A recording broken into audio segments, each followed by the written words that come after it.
Hey everybody, how's it going? This is Carl for Carl's Opinion. Good seeing you. Let me just seal this up a little bit here and bring this down. There we go. You know,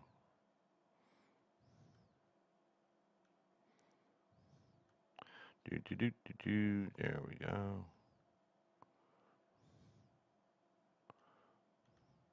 All right, a little bit better. All right, hey, so welcome to our Saturday Night Live late night call-in show. Good seeing you guys in the chat. Seeing Rocky, Forbidden, D.A. Archer, and the guy from Russia whose name I'm not even going to try to pronounce, but looks like a cool name nonetheless. So welcome aboard, everybody. To those who are watching us and will be joining us later and watching the replay, welcome aboard as well. A lot of news to get to. The big story of the day, of course, was this tweet by Donald Trump, and and he knows how to troll people because you notice in his tweet, and we'll bring that up right now. In his tweet, he didn't bother to mention where he got the story from. He just shot this out and it didn't reference like the Fox and Friends story. Uh, didn't reference Ms. Klacik at all, Kimberly Klacik. Didn't reference who she was. Didn't reference that she had done this story. That she's a black activist Republican woman from Baltimore. Well, not from Baltimore, but she's from Maryland, and she currently has her nonprofit company located inside Baltimore. It helps primarily black people inside of Baltimore, primarily women. It's like a women's support group and try to make women self-reliant. And they do clothing drives, they take donations, they help with education, they hand out clothing like men's clothing, suits and stuff, teach people educational skills, job skills, how to go on an interview, things like that. Just trying to help out her community as best she can. Gets people work, gets people GEDs, high school diplomas, that kind of thing. Real great lady, and she got really ticked off because she saw that exchange between Representative Elijah Cummings. Again, he's from Baltimore. His district cuts across.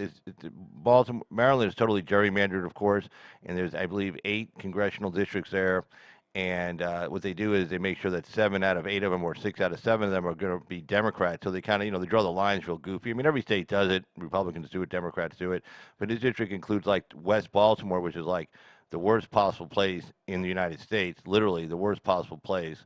And then it kind of runs down like a road, and then leads into a really upscale neighborhood. So he represents both areas. So if you look at the median income for his district, it's actually kind of high, but it's not representative of the people who live in West Baltimore, where these people are suffering, a lot of crime, a lot of drugs, a lot of homelessness, a lot of trash, little police presence, and little help from Congressman Cummings, and she was so ticked off. She's like, well, gee, he's talking about the conditions these children are in, these migrant children, Hondurans, El Salvadorians, Guatemalans. She's all concerned about these foreign nationals, and she's like, hey, why don't you show up in your own district down in West Baltimore a little bit more often?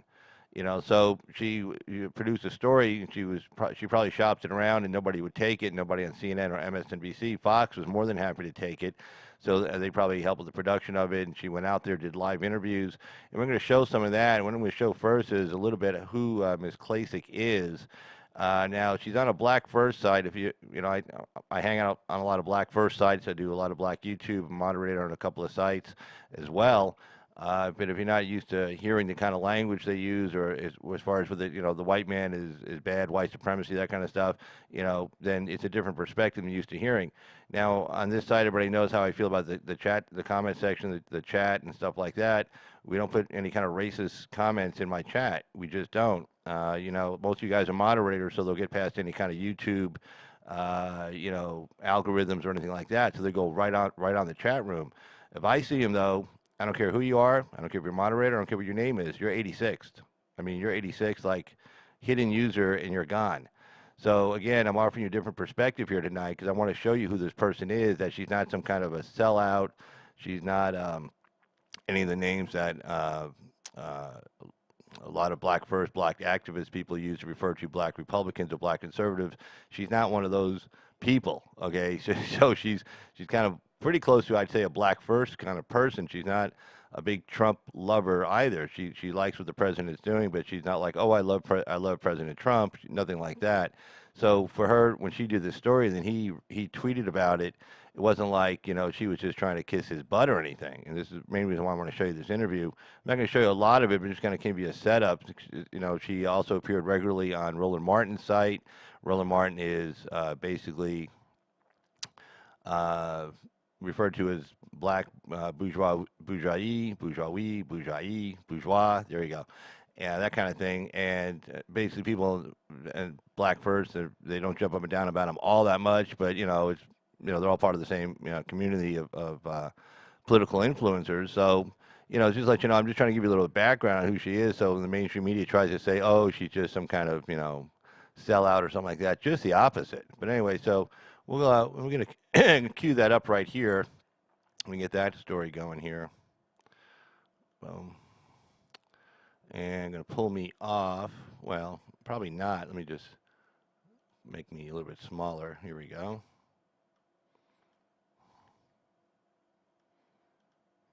There we go. All right, so let's go ahead and cut over to this. And okay, so this should go out. Let's see. Here we go.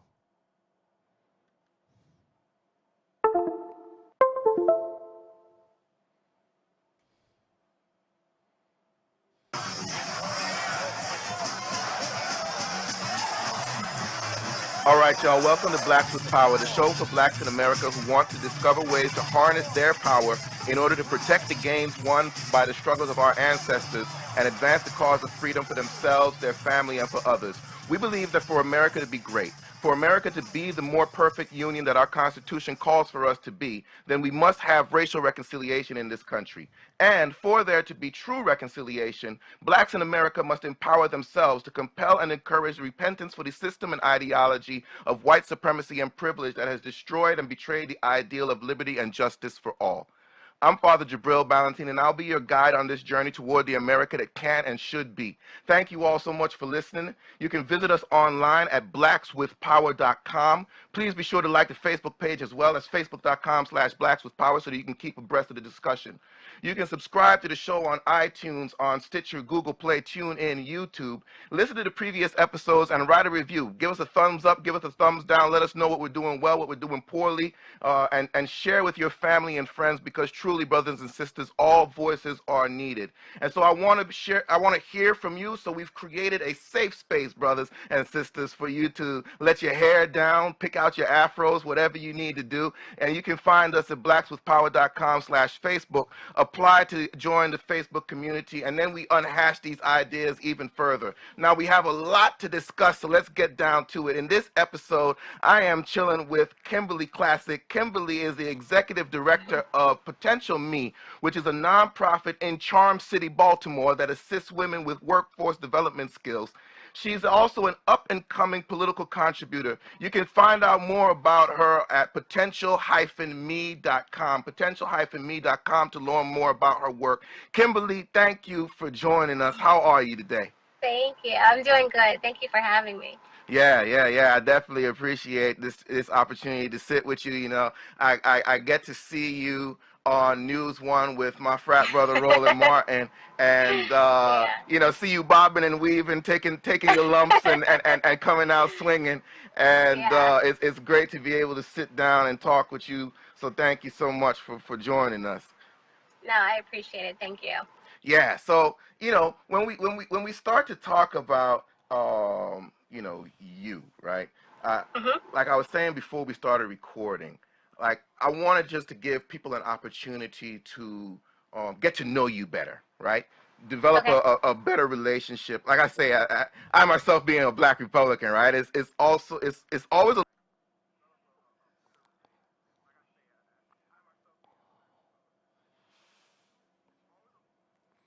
And you can see from that, you know, the exchange right there, that the channel that she's on, as well as the YouTube channel she's, you know, so you can gather that, you know, she's not, you know, just some, you know, sellout kind of person. She's just not a, you know, Trump lover kind of person, but she is concerned about her district. And so when she does this story that you're about to see here in a couple of minutes, I mean, this is just her talking. She wasn't doing this to try to score any points with Donald Trump. She wasn't doing this to try to help Donald Trump in any kind of fight whatsoever with Elijah Cummings. She was doing this on her own. Again, she has her main offices located right in the heart of Baltimore. She works there on the west side. She works at Sag Harbor. You know, she's right there in the midst of Baltimore. You know, they were talking. They were like, you know, eight shootings within like 5 hours on one day. You'll see that coming up here on the story. So anyway, so she went on Fox and Friends this morning. And as we all know, the president watches Fox and Friends. He watches, you know, he just does. That's what he does. He, you know, during the campaign and stuff, he'll go on there, he'll call on and stuff like that. So this is who this lady is. This is Kimberly Klacik. You know, she's a Republican, and you know, this gentleman here, he's a Republican also. But it's from a different perspective. It's not like a black conservative. It's not like an Anthony Bryan Logan kind of Republican. It comes from a little bit different perspective. So anyway, what I'm trying to say, it makes it more real. I guess it makes it more real. You know, what she was actually trying to say to her congressman, saying, "Hey, don't worry so much. You know, stop worrying about the conditions of these children down at the border. They have it better than the people in your own district where they're living." And we're going to see a bit of that here. Let me just fast forward it.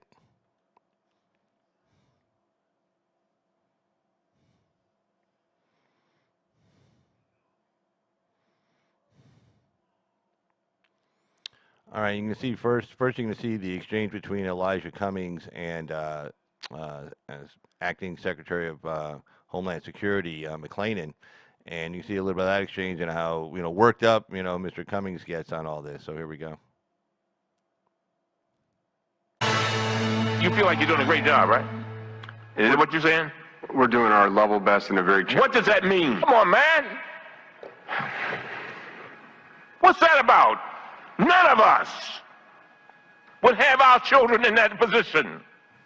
They are human beings. Well, Democrats like Congressman Elijah Cummings say they care about how migrants are being treated at the border. But what about the families and people in their own district? Congressman Cummings was elected to represent West Baltimore, but living conditions at the border are better than most areas in his district. The city lined with abandoned buildings and trash on the streets. Our next guest is a Maryland resident who took these videos to see what it's really like. Joining us now with more Republican strategist, Kimberly Klacik. Kimberly, thank you for being here. Thanks for having me. So what did you find was going on in Cummings' district? Yeah, so, there is a crisis at the border, but there's also a crisis in Baltimore. And I don't think many people realize this, but Congressman Cummings represents the most dangerous district in America. So I went into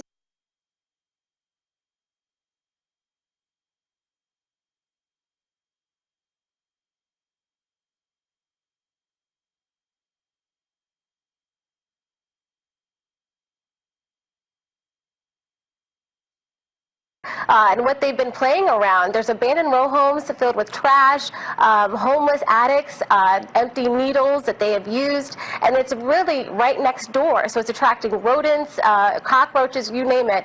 But, to have Congressman Cummings talk about the situation at the border is just, it's laughable because the conditions in his own district, and a lot of people said he hasn't even been there in a while, are atrocious. And not to mention, those that live there, I didn't find anyone that said they were afraid of Trump. This is a deadly district where we had, I guess 2 days ago, 8 people were shot in less than 5 hours. So to say that they're afraid of Trump is just ridiculous. But I did find out that there are many people that are actually on board with Trump's immigration policies. So I don't know who he was talking to in his district, but it wasn't the people I spoke to. Let's take a listen to the district residents' message to elected officials, and then I want to get your reaction. Help us, because we're helping y'all. Y'all want our votes. Y'all want us to write Congress. Y'all want us to do this and do this. Y'all need to help us. Once y'all start helping us, maybe the neighborhood, maybe Baltimore will get better. So why isn't he listening? Why is there this disconnect? It seems to me that you can care about the conditions at the border and care about what's going on with respect to the children in these processing centers, and at the same time care about the people in your own district who are obviously, in many cases, suffering these insufferable conditions. What's going on here? I think, honestly, Congressman Cummings, like many Democrats, are just in there for the photo ops. Because, he's been in office in some capacity in Baltimore City for 33 years. He started out as a Maryland delegate and then was elected to Congress. So why he doesn't go into his district and actually take a look at the conditions, I really don't know. But as you can see, they're pleading for help. And Baltimore, it's gotten worse under his watch. And so I really think, obviously there is a crisis at the border, but there's a crisis in his own backyard, and he really should pay attention. Not too long ago, Poe Homes, a project where he is a representative, they were without water for 8 days, and that made a national headline.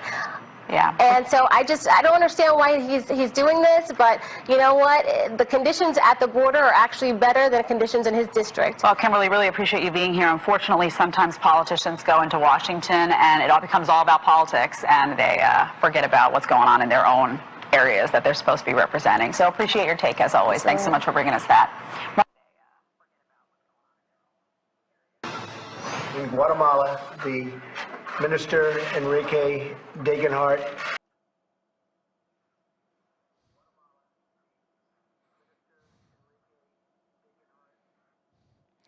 And the next story about to cover here, this is the Guatemala story and also the Supreme Court ruling as well. And let's hold on.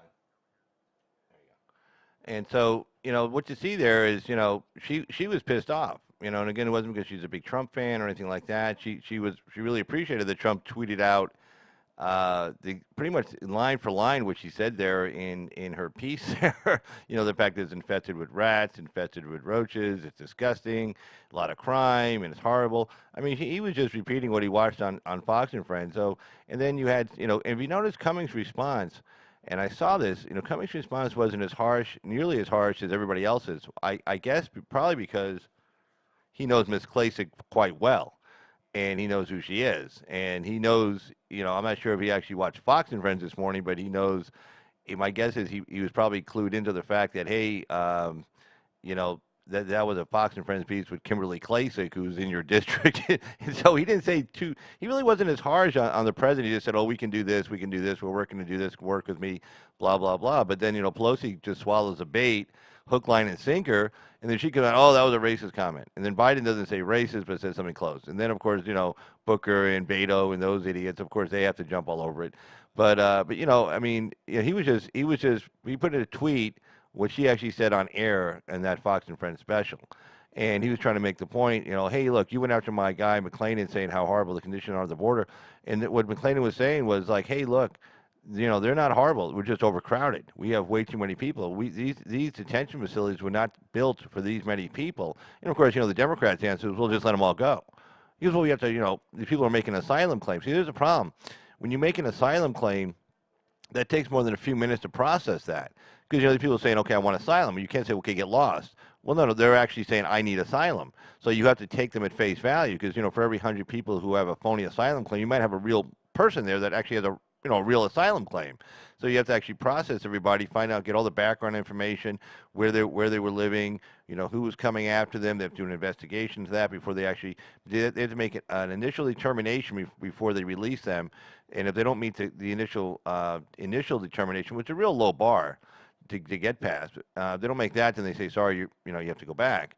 But they have to determine if they make the initial, determination, and if they meet that burden of proof, which is a very low burden, then they say, okay, you can stay, and then now we're going to, if you're a family unit, which most, of course, these people are coming over as family units, then they have to release them after 20 days. You can't hold kids more than 20 days. They have to keep the family together, et cetera, et cetera, et cetera. So that kind of thing.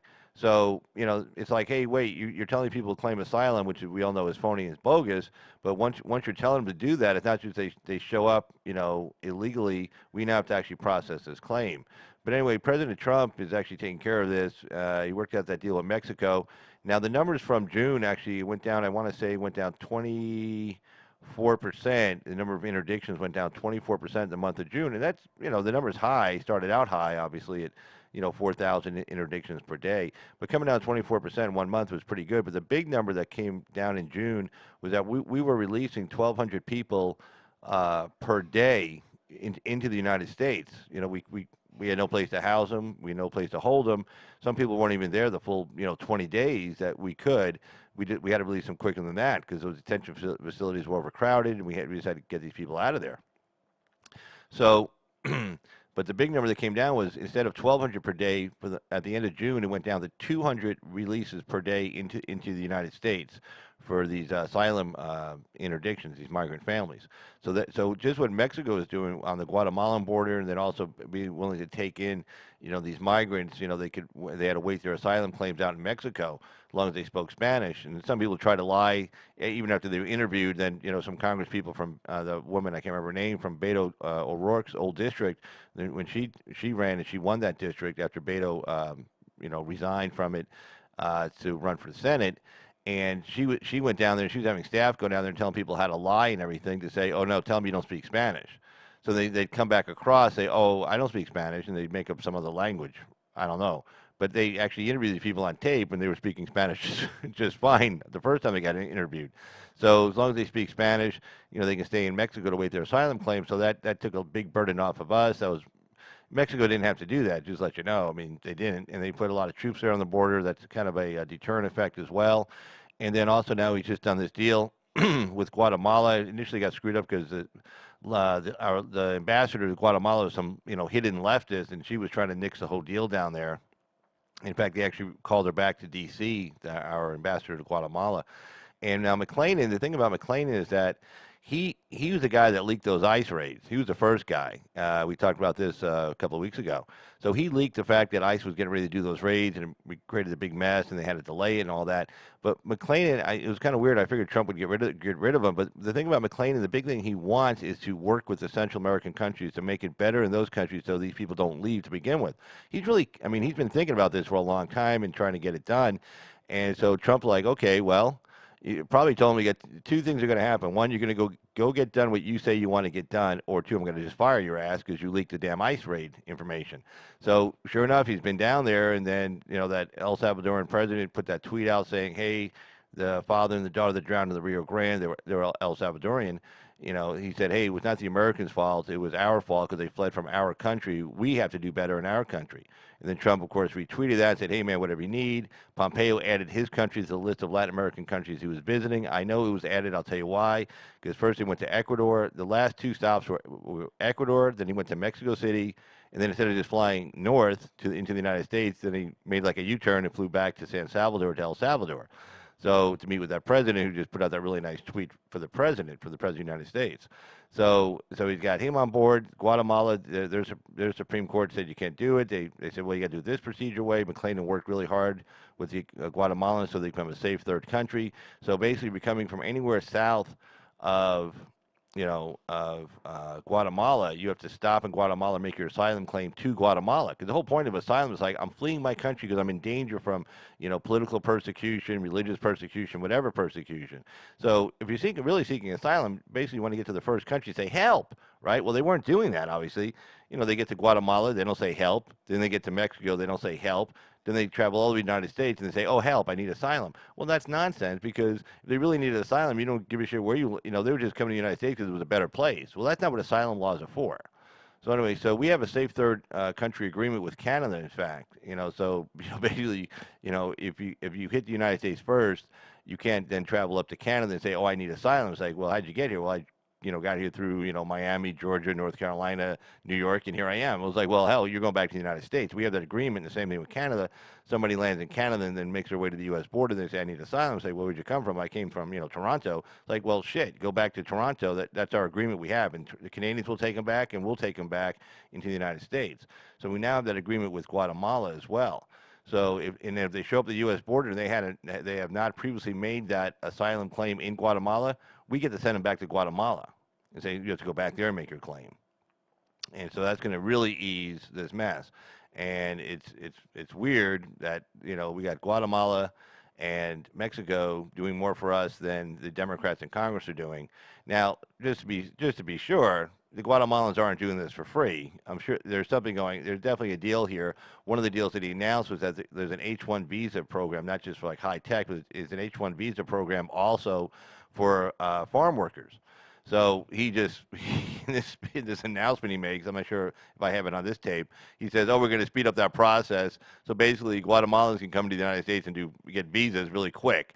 So there's a deal there. And then, of course, when let's be honest, when they come from Guatemala, go to the United States and work, what do? They send remittances back to Guatemala. So that's going to benefit them. And I'm sure there's some other deals worked out as well. But this is what the president has to do. He has to work out all these stupid deals because the Congress won't act. They won't get it done. If they acted, he wouldn't have to do all these deals. But he's getting it done. He's working with the Mexicans. He's working now with Guatemala. He's getting to be really good friends with this guy in El Salvador. And there's going to be some stuff going on there.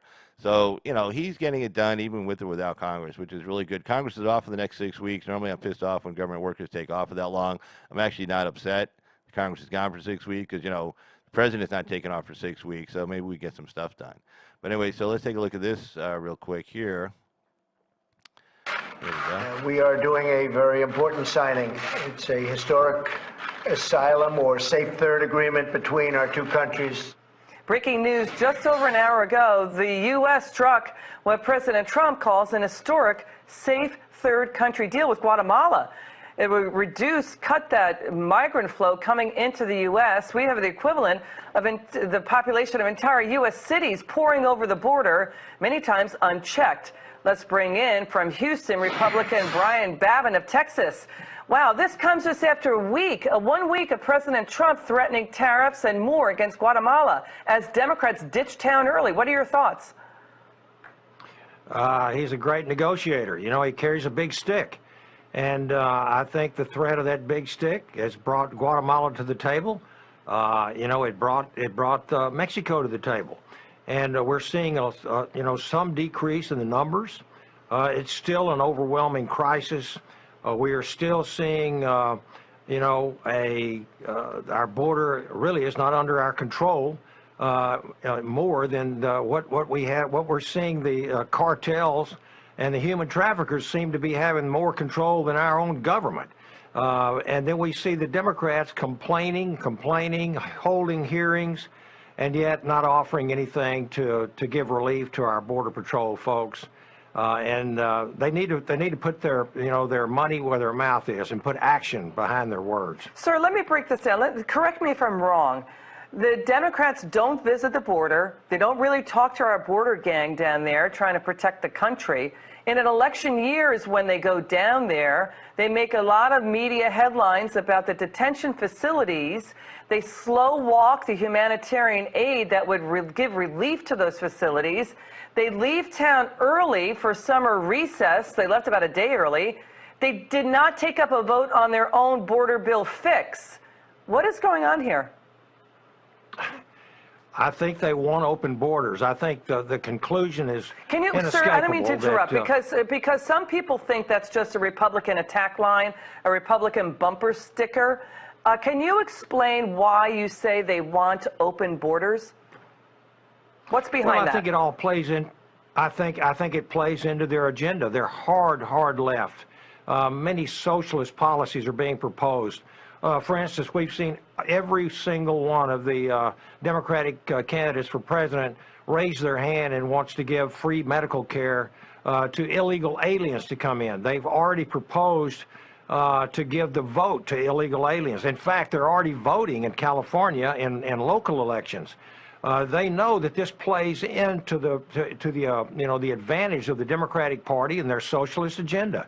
If these people coming across the border were Republicans or anticipated to be Republicans, I can tell you there would be barrier protection down there in a very short period of time. But that's really the point. I mean, what's important is we have fallen through the looking glass and are now on the other side of the mirror.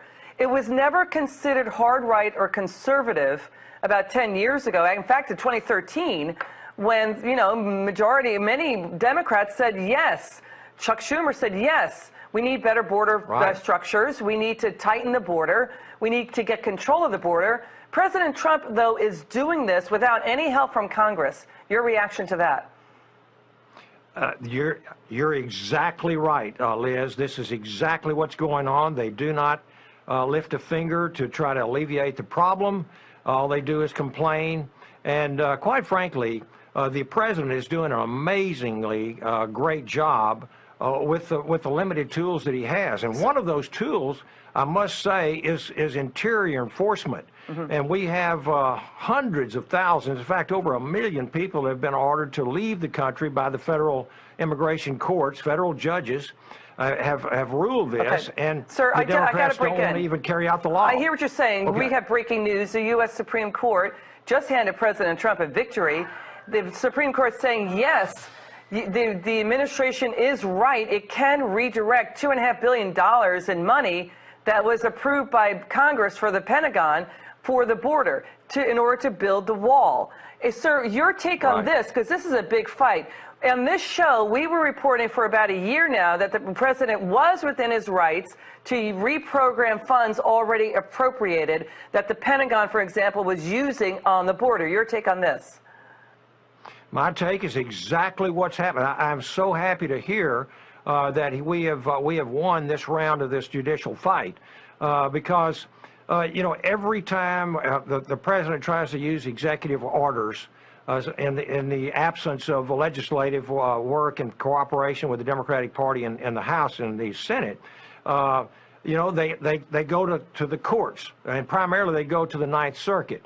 And the president is absolutely determined to secure this border because, as I said, the cartels and the human traffickers are the ones in control of our border. We are overwhelmed. My district up in East Texas, not even on the border, is being overwhelmed as well. We've got schools that are just being swamped. We've got our public services are being swamped.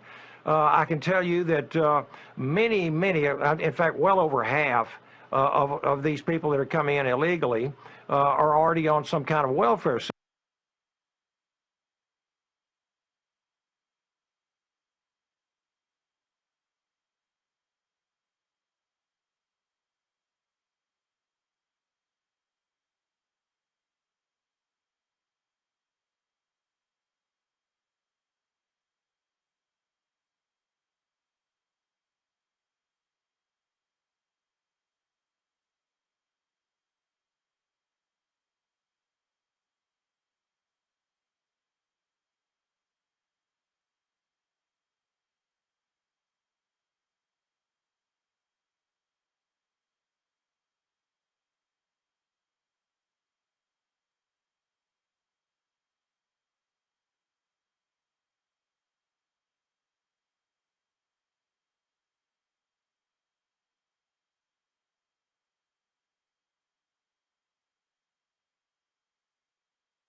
Yep, no audio. Okay, so sorry about that. All right, 10 U.S. Code, Section 284, support for counter-drug activities and activities to counter transnational organized crime. Sorry, guys, for the sound. Thanks again.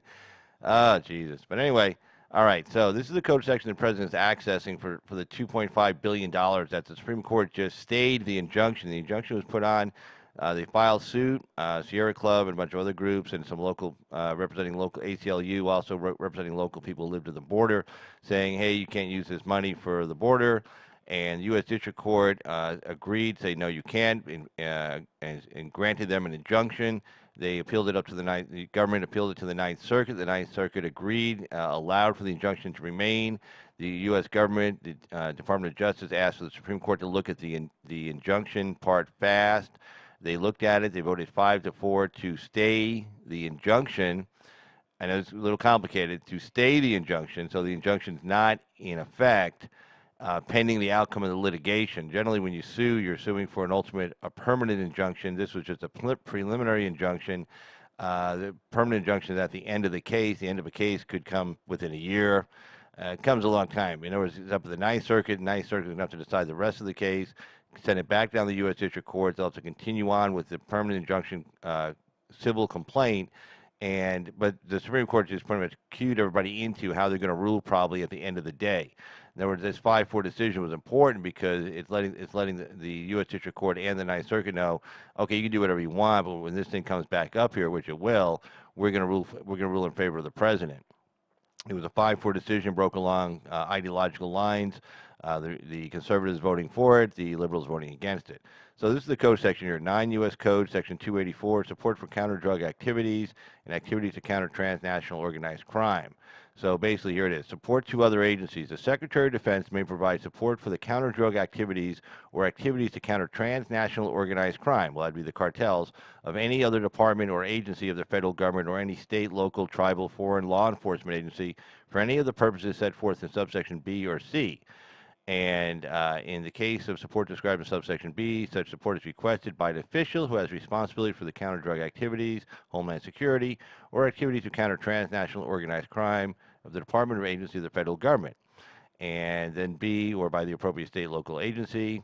In the case, okay, then you see types of support. Okay, the purpose for which the Secretary of Defense may provide support under subsection A for other departments, to wit, Homeland Security, Customs Border Patrol, ICE, Customs Border Patrol, which is under Homeland Security. So the purpose for which the Secretary of Defense may provide support under subsection A for Department of Homeland Security or agency of the federal government, or tribal law enforcement agencies are the following. And then you're going to skip all the way down here to number 7. This is what they're relying on here. Right there, subsection 7. Construction of roads and fences and installation of lighting to block drug smuggling corridors across international boundaries of the United States. So this is very specific. In the statute, it uses the word fences. Now, if you notice, way back when all this was being debated and they were trying to do the Declaration of National Emergency and stuff, and I covered this several months ago, went through it pretty extensively. You notice the president started using the word fences instead of wall, right? He started using the word fences. That's because his attorneys, clued him into the fact that, hey, there's a statute we have right on point that talks about constructions of roads and fences. So he started using the word fence or barrier or whatever, but he stopped using the word wall because this code section allows for the Secretary of Defense to provide money to Homeland Security for the construction of roads and fences and installation of lighting to block drug smuggling corridors across international boundaries of the United States to the border with Mexico for transnational drug cartels, which of course is the cartels in Mexico bringing drugs across. So that's what they were using it for. And then of course, number 8, establishment of command control communications for improved integration of law enforcement, active military, National Guard, linguist, intelligence analyst services, aerial and ground reconnaissance. So that's the code section they're relying on right there. And then the other code section, the actual national emergency one, let me see if I can pull that up for you real quick here. I say it should be right there. Okay, this was the National Declaration of National Emergency, 33 U.S. Code Section 2293, reprogramming during national emergencies. termination or deferment of civil works projects, application of resources to national defense projects. So if you notice, they took money from different parts, 2.5 million here, 3 billion here, 2.5 billion, I'm sorry, here and stuff. The 2.5 billion was the subject of this specific case. It didn't have to do with any of the other money. So if anybody thinks about the other money, no, it's just this 2.5 billion. But so anyway, this is the code section for reprogramming during national emergencies. In the event of a declaration of war or a declaration by the president of a national emergency in accordance with the National Emergencies Act, and I'm not going to pull that up, but I read it, and it pretty much gives them broad powers. It doesn't even say the courts can decide what a national emergency is. There's no vague term in there where it's subject to interpretation. It just says the president can declare it. If he declares it, so be it. So anyway, that requires or may require the use of the armed forces. The Secretary of Defense, without regard to any of the provision of law, may terminate or defer the construction, operation, maintenance, or repair of any Department of the Army civil works project that he deems not essential to the national defense, and two, then apply the resources of the Department of the Army civil works programs, including funds, personnel, and equipment to construct or assist in the construction, operation, maintenance, and repair of authorized civil works, military construction, and civil defense projects that are essential to the national defense. Now, the big part here that's important, it says things that were previously authorized. So any kind of bill that, like 2014, I know they had the bill in 2006 also for building the wall. It was actually passed through Congress for fence construction, wall construction, whatever construction along the Mexico border. So it had to have been previously approved. So you can't just say it can't be something that Congress didn't previously approve of before, in prior laws, prior instances, and they didn't terminate it like in the new law or anything like that. So that's the important takeaway from there. Hey, Effie Loves America, how you doing down there? I see you down there. And let's see here. Let's go back to where we were here. Okay.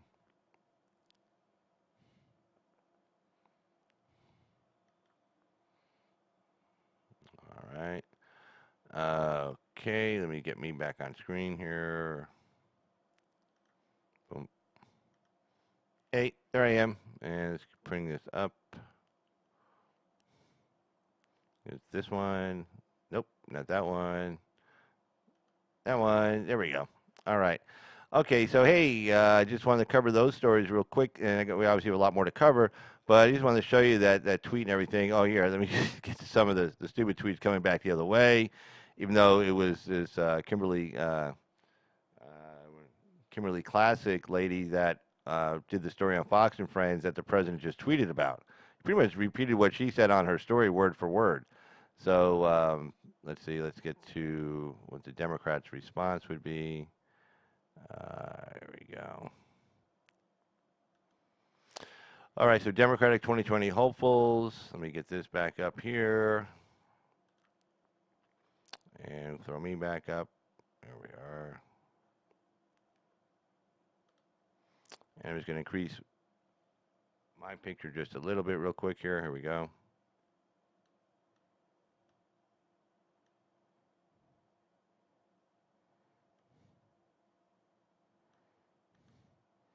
Yep, a little bit too big. Sorry, guys. Hold on, give me a sec. Apologize.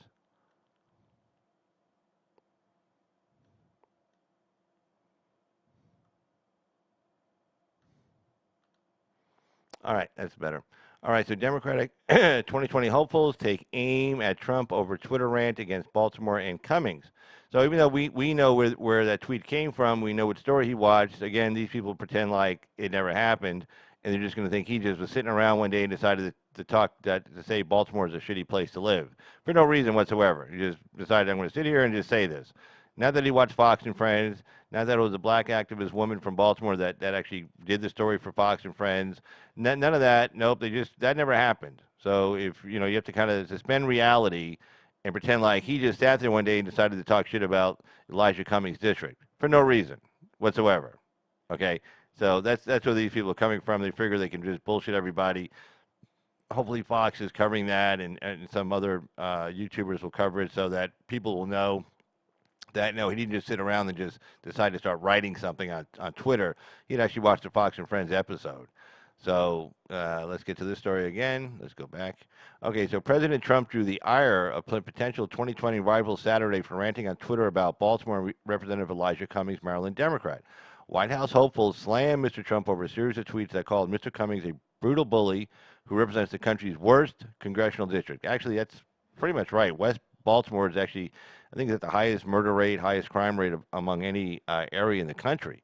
So that's where he's a congressman for, and he's not doing anything about it. He's busy running around, talking shit to Homeland Security Secretary Joseph Biden, the current Democratic frontrunner and former President Barack Obama's running mate, defending Mr. Cummings as one of the finest, and said it was despicable that Mr. Trump attacked the congressman and his constituents.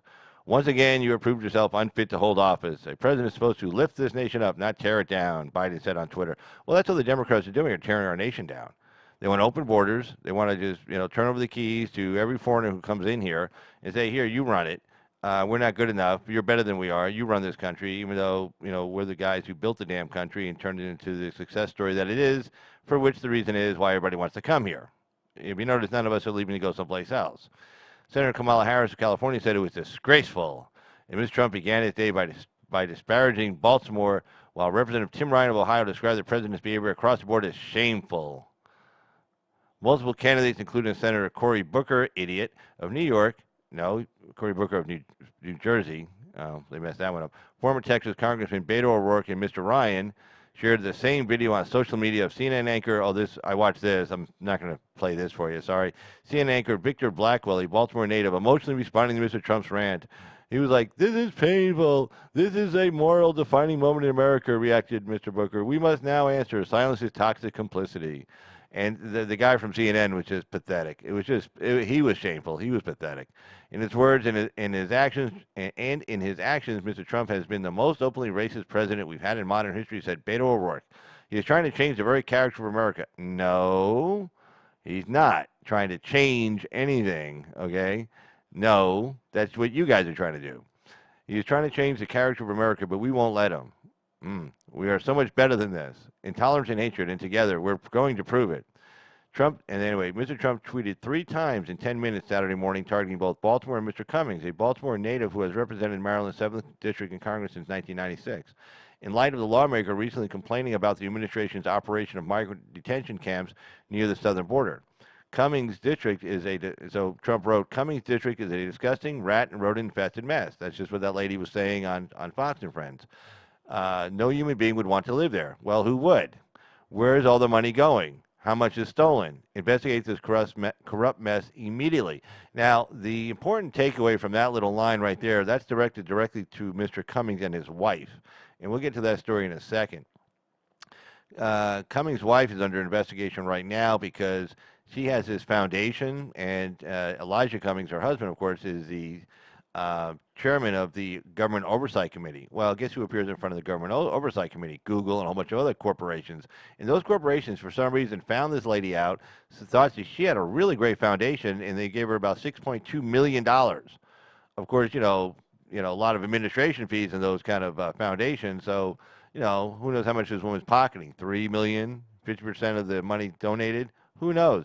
Plus, she set up an LLC in the same office. They share the office space, same address, same phone number, and they have a rent-sharing thing. Now, anybody who's ever done nonprofits will tell you, no, you cannot do that. Sorry, I've set up nonprofits, okay? It's very specific. You got to keep everything separate. You cannot tie it in with a for-profit corporation. You keep it clean, clean, clean, clean, clean. Because you know why? Because you get a lot of protections. So the IRS will say, look, we'll give you these protections. We'll give the ability for people to donate money to you and get a tax write-off, which gives them an incentive to donate money to you. But you got to do it the way we tell you to do it. Okay, as long as you dot every I and cross every T for the Internal Revenue Service, you can have a nonprofit. It'll run fine. But when you start commingling stuff and then doing rent-sharing agreements with profit companies and like the nonprofit hires this for-profit company to, like, say, do administration, and then, okay, that's not good. You can't do that shit. And, well, she's doing it, okay? So when he says, where's all the money going? How much is stolen? Investigate this corrupt mess immediately. He's letting him know, it's like, okay, so your wife's in on some scam. You're in on it with her. And, well, what about all that money the federal government says down to Baltimore? are there any kickbacks coming back your way from the people that the money goes to? That you say, hey, I got you all this money, and then somebody gives you a nice little kickback to the congressman. Is Elijah Cummings under investigation right now? So this was a shot across the bow at Cummings, and Cummings responded pretty leniently. He just pretty much said he urged Trump to endorse legislation that would result in lower prescription drug prices. He said it is my constitutional duty to conduct oversight, but of the executive branch, but it is my moral duty to fight for my constituents. And then, that was really soft, okay? And then Bernard Jack Young, the mayor of Baltimore, another idiot, reacted to the tweets by calling Trump a disappointment to the people of Baltimore, our county, and to the world. Well, your city's crap, okay? And the last two mayors ran into crap. One split, and the other one got kicked out. And it's just been one big mess after another in that city. And that used to be a beautiful city. I mean, Star Spangled Banner was written there. It was Baltimore. It's where the pretty ships are coming through. Yeah, well, it's not pretty anymore. Okay, it's disgusting. But we'll take a look at the Elijah Cummings story here real quick. Let me see if I can, his wife's story. Let me see if I can find it. Let's see.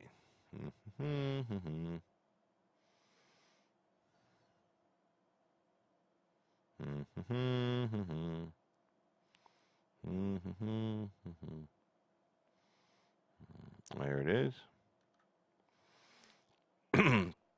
This is also from the Washington Examiner. This was back on July 16th.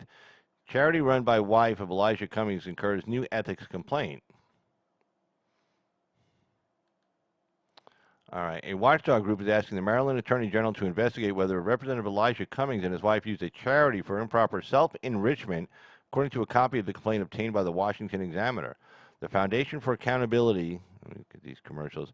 I like the Washington Examiner, but it's just like Commercial City on their site. It's terrible. But anyway, the Foundation for Accountability and Civic Trust, which leans conservative, filed the complaint. Oh, what's all this crap? Hold on. See, it's just this. See, that should hopefully get rid of it. Yeah, it's just like when you go to the Washington Examiner, you just got to, there's all these commercials, they pop up everywhere, they come in from behind. It's just terrible.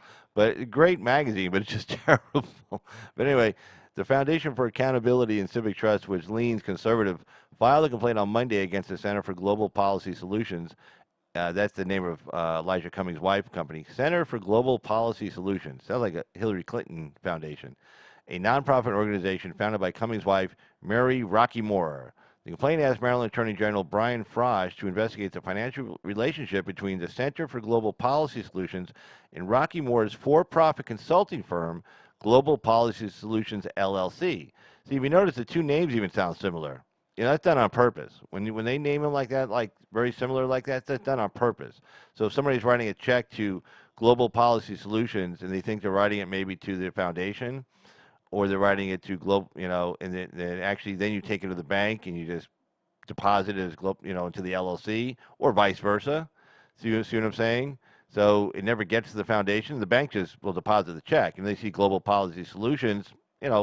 Bank teller's not going to notice it. It's not even through the clearinghouse. It's probably going to go through because it's going to have the stamp on the back of it going to the LLC. And then people don't get checks back anymore. I mean, when's the last time you saw a check come back? You don't really look at your checks.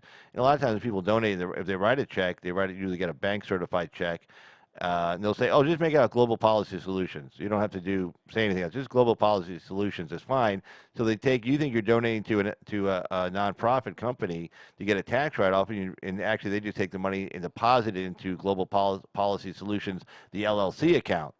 Okay, so then if you write it off in your taxes, then potentially a year or so, or 2 or 3 from now, they're going to say, hey, man, you never donated to anybody. Well, yeah, we donated to, no, you donated to this, you didn't donate to anybody. You wrote a check to this LLC. So that's, when somebody sets up two entities like that, and they have like the same name, they're doing it for a reason, and it's generally a scam. And this is a scam, straight up.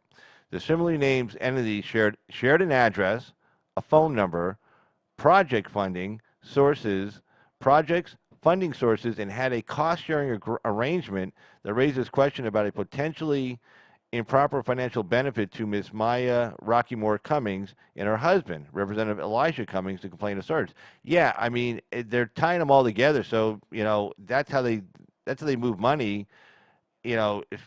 it's not very creative, but if nobody looks at it, it's effective. Let's put it that way.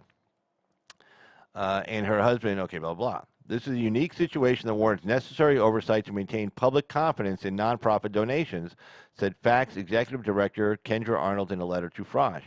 Rocky Moore's foundation came under scrutiny earlier this year after the Washington Examiner reported that the foundation had accepted millions of dollars from corporations and special interest groups with business before the House Committee on Oversight and Government Reform, a committee led by Cummings.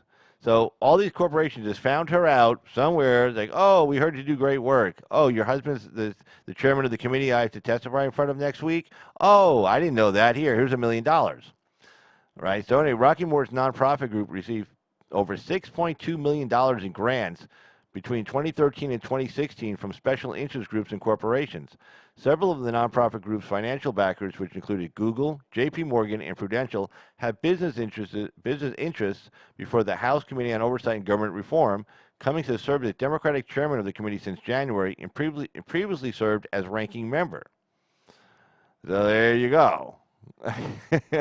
So people who live in glass houses shouldn't throw stones. That's why if you notice today, he was throwing the least amount of stones of anybody. So, All right, let's see what we got here. Oh, and by the way, just let you know, I pulled up the definition of infested, if anyone wants to see what it says. All right, so let's take a look here.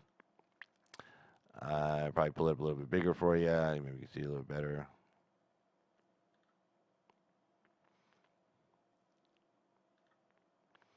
And take me off here for a second. So this is to infest. So as if now infested is now a racist word.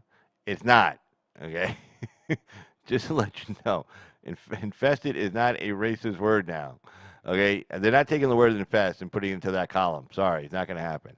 So infest. There you go. Okay, past tense infested, past participle infested, adjective infested. Of insects or animals be present in a place or site in large numbers, typically so as to cause damage or disease. Quote, the house is infested with cockroaches. Synonyms, overrun, spread through, take over, overspread, swarm over, crawl over, run, ride over, invade, penetrate, infiltrate, pervade, permeate, inundate, overwhelm. Her house is infested with cockroaches. Okay? Gee, that's what it means. So when he was repeating what Miss, we gotta look at her name again. Hold on. Miss Klacik was saying, because she was saying, look, the neighbors the people who live there were telling, Miss Klacik this. This place is terrible. It's full of roaches and everything else. This is awful. It's infested. They use those words, and she just repeated them. And then, of course, the president just tweeted them, and somehow he's a bad guy. Amazing. But the place is a disaster. There's no way around it. So let's see, let me pull up another story real quick here.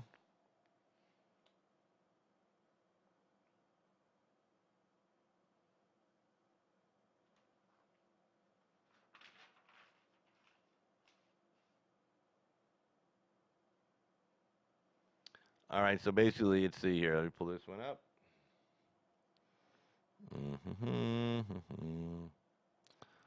Let's see. So anyway, the deep state's working overtime right now, and they're trying to say everybody's a Russian troll. And let's see where I can find this one here. Actually, let me get to the scene. Judiciary. Let me get to this one here.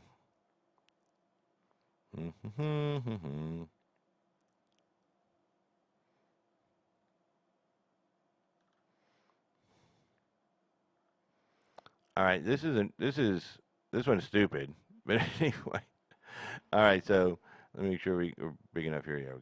Okay, Judiciary Committee, Dems file lawsuit for Mueller grand jury evidence. Okay, this is stupid, and we're going to get to why in a second. Okay, what they're seeking is a federal grand jury, transcripts of the federal grand jury proceedings where no indictment came about. In other words, like, Mueller sat a grand jury, and they had witnesses come in and stuff, and either he didn't ask the grand jury to indict anybody, or he asked them to, and there wasn't enough evidence for the grand jury to indict. So now that's all sealed.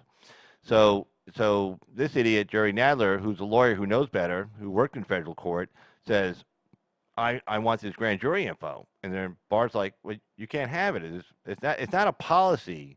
This is not a policy. This is a federal rule of criminal procedure. Okay, this is not a Department of Justice policy that we don't turn them over. Okay, no, this is a federal rule of criminal procedure. This is like shit. And if you violate it, you can be held in contempt of court of the district court judge who was overseeing the grand jury. So the grand jury was sat in D.C. There's a district court judge assigned to that grand jury, and he's the one who can make the call. Like if a grand jury foreman wants some information or wants to make the assistant U.S. attorney do something, he can go to the district court judge, and the judge says, yeah, do it, that kind of thing. So let me bring this back up here. So to that end, and Nadler knows better. So this is some stupid, dumbass lawsuit that's not going to go anywhere. But anyway, let's just take a look at it real quick, and then I'll bring up Rule 6 for you guys so you can see what that has to say. So let's take a look what this stupid thing says here. So Judiciary Committee Dems file lawsuit for Mueller grand jury evidence. House Judiciary Chairman Jerry Nadler on Friday said his committee is going to court to obtain the secret grand jury material underlying former special counsel Robert Mueller's report. And then he says, idiot, that information is critically important for our ability to examine witnesses, including former White House counsel Don McGahn, to investigate the president's misconduct. Reading from the court filing, Nadler said the material is necessary for Congress to hold the president accountable and possibly exercise its impeachment powers. And then he goes on, because Department of Justice policies would not allow prosecution of a sitting president, U.S. House of Representatives is the only institution of the federal government that can hold the president accountable for his actions. But Nadler stopped short of saying, excuse me a sec, let me grab some water real quick. I live in the desert. It's hot.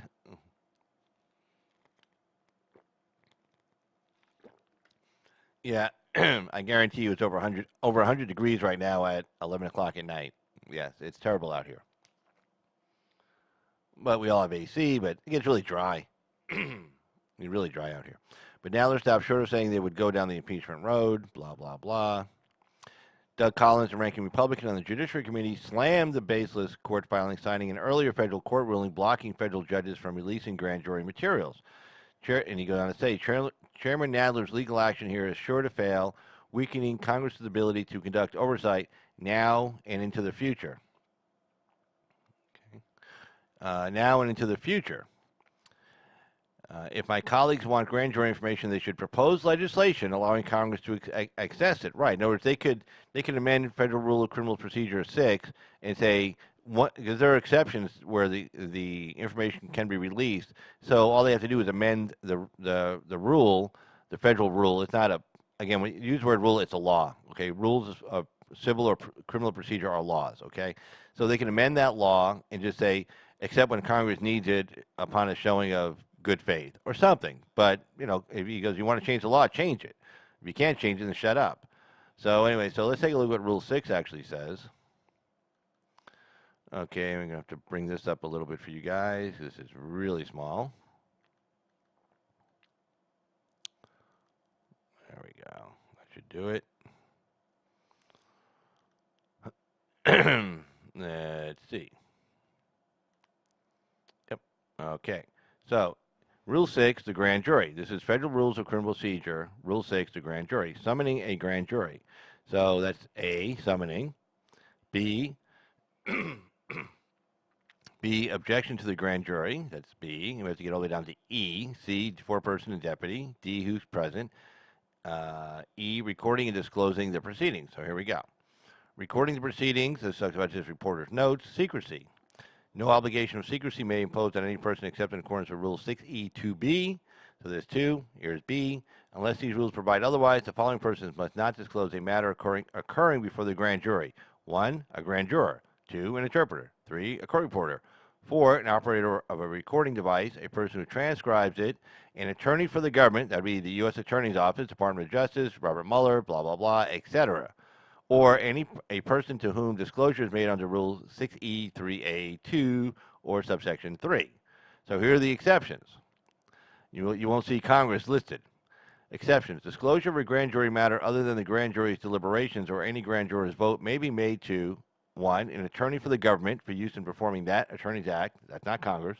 2, any government personnel, including those of a state, state subdivision, Indian tribe, or foreign government, that an attorney for the government considers necessary to assist in performing that attorney's duty to enforce federal criminal law. In other words, like the U.S. attorney says, hey, I need the help of,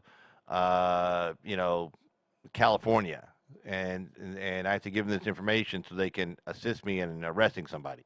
But still, that has to come from the Department of Justice attorney. The government attorney has to make that call. It's not Congress's call.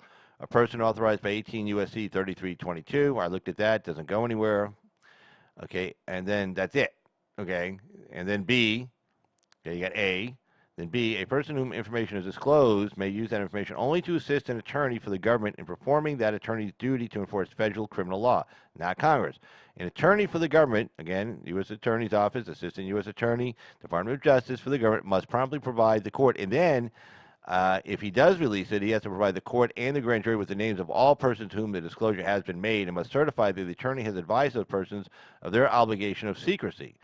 An attorney for the government may disclose any grand jury matter to another federal grand jury, again, not Congress. An attorney for the government, again, Department of Justice, may disclose any grand jury matter involving foreign intelligence, counterintelligence, as defined in that code section, 50 U.S.C. 3003, or foreign intelligence information as defined, blah, to any federal law enforcement, intelligence, protective, immigration, national defense, or national security official to assist the official receiving the information in the performance of that official's duties.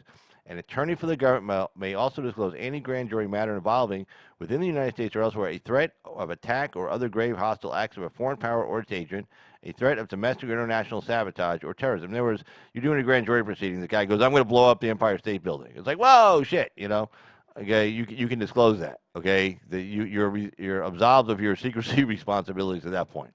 Okay, and then again, foreign power, blah blah. Any official receives information may use information only as necessary in the context of that person's official duties, okay? And then within a reasonable time after disclosure, the attorney must file under seal a notice to the court, blah, blah, blah, saying what I did. And then this talks about foreign intelligence, information whether or not concerns the United States person. The court may authorize disclosure at a time, in a manner, and subject to any other conditions that it directs of a grand jury matter, one, preliminarily or in connection with a judicial proceeding, that's not Congress, at the request of a defendant, okay, that would be the defendant, like, say, Donald Trump, he has to say, oh, I need you to release this to Congress. Well, that's not going to happen. Who shows that a ground may exist to dismiss the indictment, well, it was never indicted, at the request of the government when sought by a foreign court or prosecutor for use in an official criminal investigation, not happening here, at the request of the government if it shows that the matter may disclose a violation of state, Indian, tribal, or foreign criminal law as long as the disclosure is to an appropriate state, state subdivision, or foreign government official for the purpose of enforcing that law, or at the request of the government if it shows that the matter may disclose a violation of military criminal law. None of this applies to Congress. The only one that might would be, like, say, this one here. That'd be the closest one. But that's not going to get you there. I'll just tell you that right now. The U.S. District Court judge, as long as he's reasonable and he's not like an Obama appointee, to say, nope, that doesn't get you to where you need to be. Sorry, Congress, that doesn't get it there. If it shows that the matter may disclose a violation of state, Indian, tribal, or foreign criminal law, well, no, it doesn't. If it did, he would have been indicted. Somebody would have been indicted. And so there you go. So that's what this whole thing is based on, this whole big mess. And, now there's going to lose in U.S. District Court. If not on appeal, he's definitely going to lose in front of the U.S. Supreme Court. So all this is a big waste of time. So let's get to the next story here. Oh, and again, live call-in show, 775-273-8970. Again, that's 775. Oh, and as I disclosed last night, I disclosed it to the great dirtbag, but only after he was on the phone for a while, but I forgot to mention it. But anybody who calls in, let me bring this up here.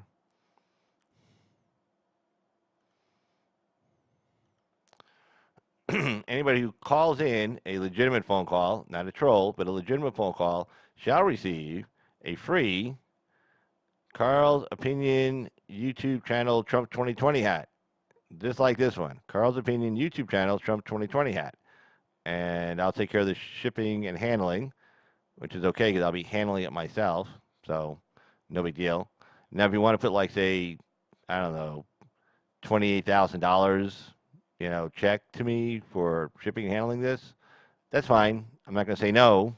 I will not say no. I will not turn it down. But otherwise, it's free, and you get this free, cool-looking hat for a legitimate phone call. So if you're trolled, don't just troll and call in and say, give me my hat. And I'll say, oh, damn it, I didn't give the disclaimer. I should have said only a legitimate phone call. He's like, I got you, Mr. Attorney. The hunted is now the hunter. Like, damn, shit. But anyway, yes, so legitimate phone call, you get a free Carl DeFina YouTube channel hat. Ta-da!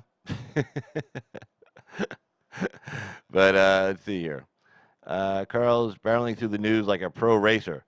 And I didn't even drink any coffee tonight. Thought you may have fallen asleep. But, okay, let's see here. What's the stuff story?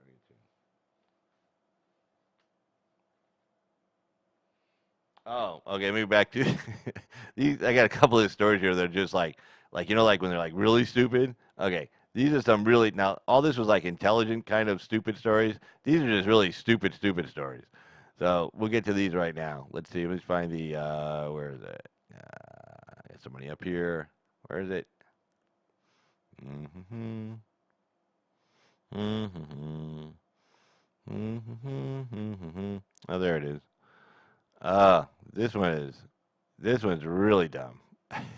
Let me get it over. All right. Washington Post columnist. Washington Post columnist calls Mitch McConnell a Russian asset. I mean, this is really getting sad. I mean, there's something wrong with these people. I mean, there's really something wrong with these people. I mean, it's like this Trump derangement syndrome. I mean, like they were so, waiting for. I mean, remember? I mean, I know a lot of you guys probably didn't do it, but I did because I always watch opposing viewpoints.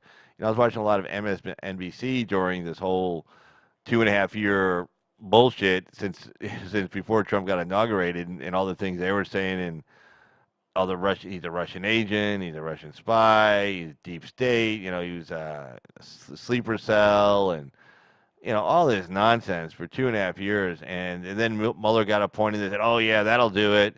Yeah, and they put all their, toys into that one basket saying, well, Mueller's going to come back. Mueller's going to get him. Mueller's going to get him. And every week it was like some new story came out. And again, the smoking gun, Brian Williams, every Friday night. Is this, and they have a stupid panel on of idiots. Is this the smoking gun? Is this it? And then people would say, well, maybe not the smoking gun, but the noose is tightening. And there's some other analogy they use, some other metaphor. I can't remember what it was. It was something equally as stupid. And then again, of course, like I said, by Tuesday or Wednesday, the story was gone. They didn't bother to mention that why the story was gone. It was just that it was gone. And then, of course, Friday night was a new story and a new smoking gun. And then, of course, more noose tightening and, the ship sinking. I don't know. I can't remember the other metaphor, but it was, God, I wish I could remember that other metaphor. It was so stupid, though. I think I just blanked that out of my mind. But anyway, so here's Washington Post columnist. Calls Mitch McConnell a Russian asset. So here we go.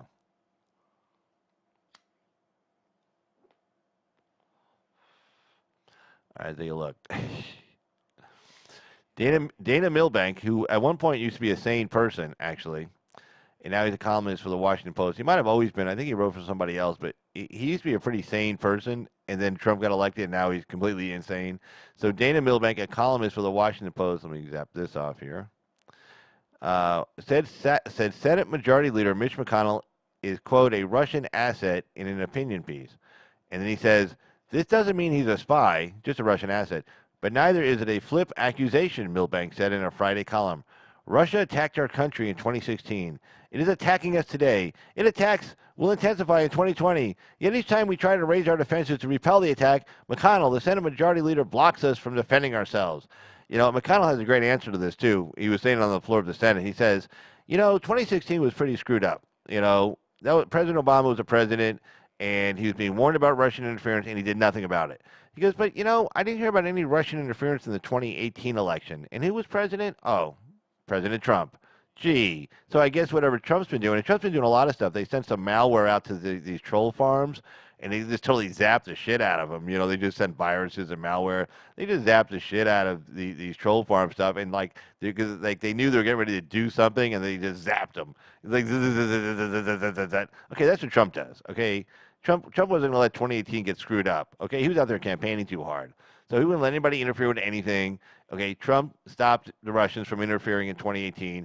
Obama didn't stop shit in 2016. Okay, Trump stopped it. So this law they want to pass, it's like, no, what you just need is a commander-in-chief who's going to get the job done, to wit, President Trump.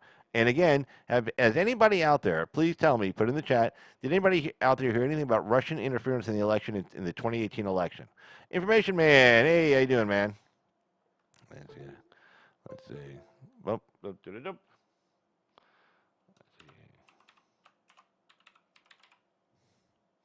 Dum, bump. There you go. But hey, good seeing you there, Mr. Information Man. But yeah, I was just covering. I covered earlier the Kimberly Klacik story, and I showed an interview from God. I can't remember the guy's name.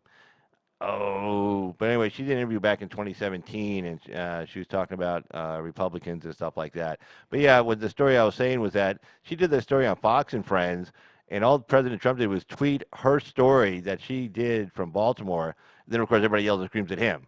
It's like, well, no, look at her story on Fox and Friends. It's right there. But anyway, it's on YouTube and stuff. If you get a chance on the replay, check it out. Pretty good. It's at the very beginning of my live stream about an hour and 15 minutes ago.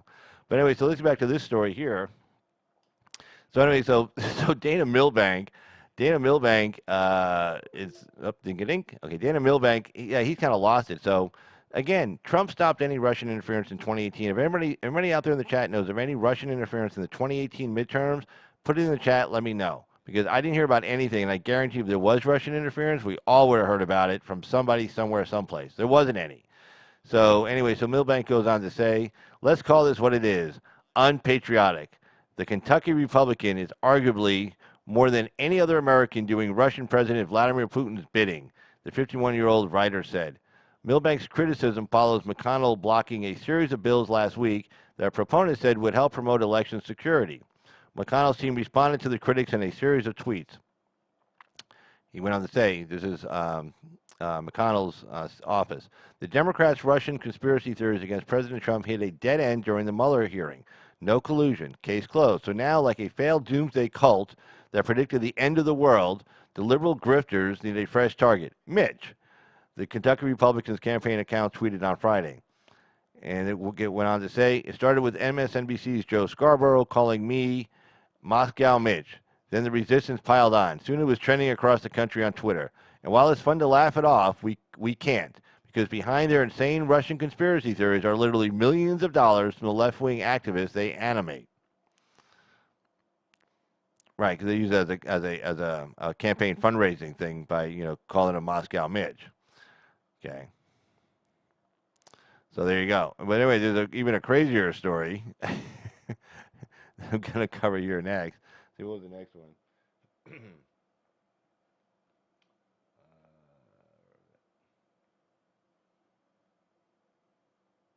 Oh, this one you're gonna find hilarious.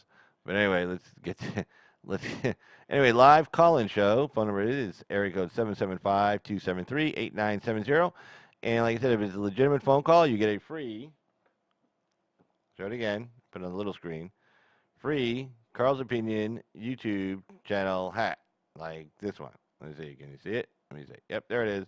If you're a legitimate phone caller, you get a free Carl's Opinion YouTube Trump 2020 hat. Yay. But anyway, let's get to the next story here. Let's see what we got here.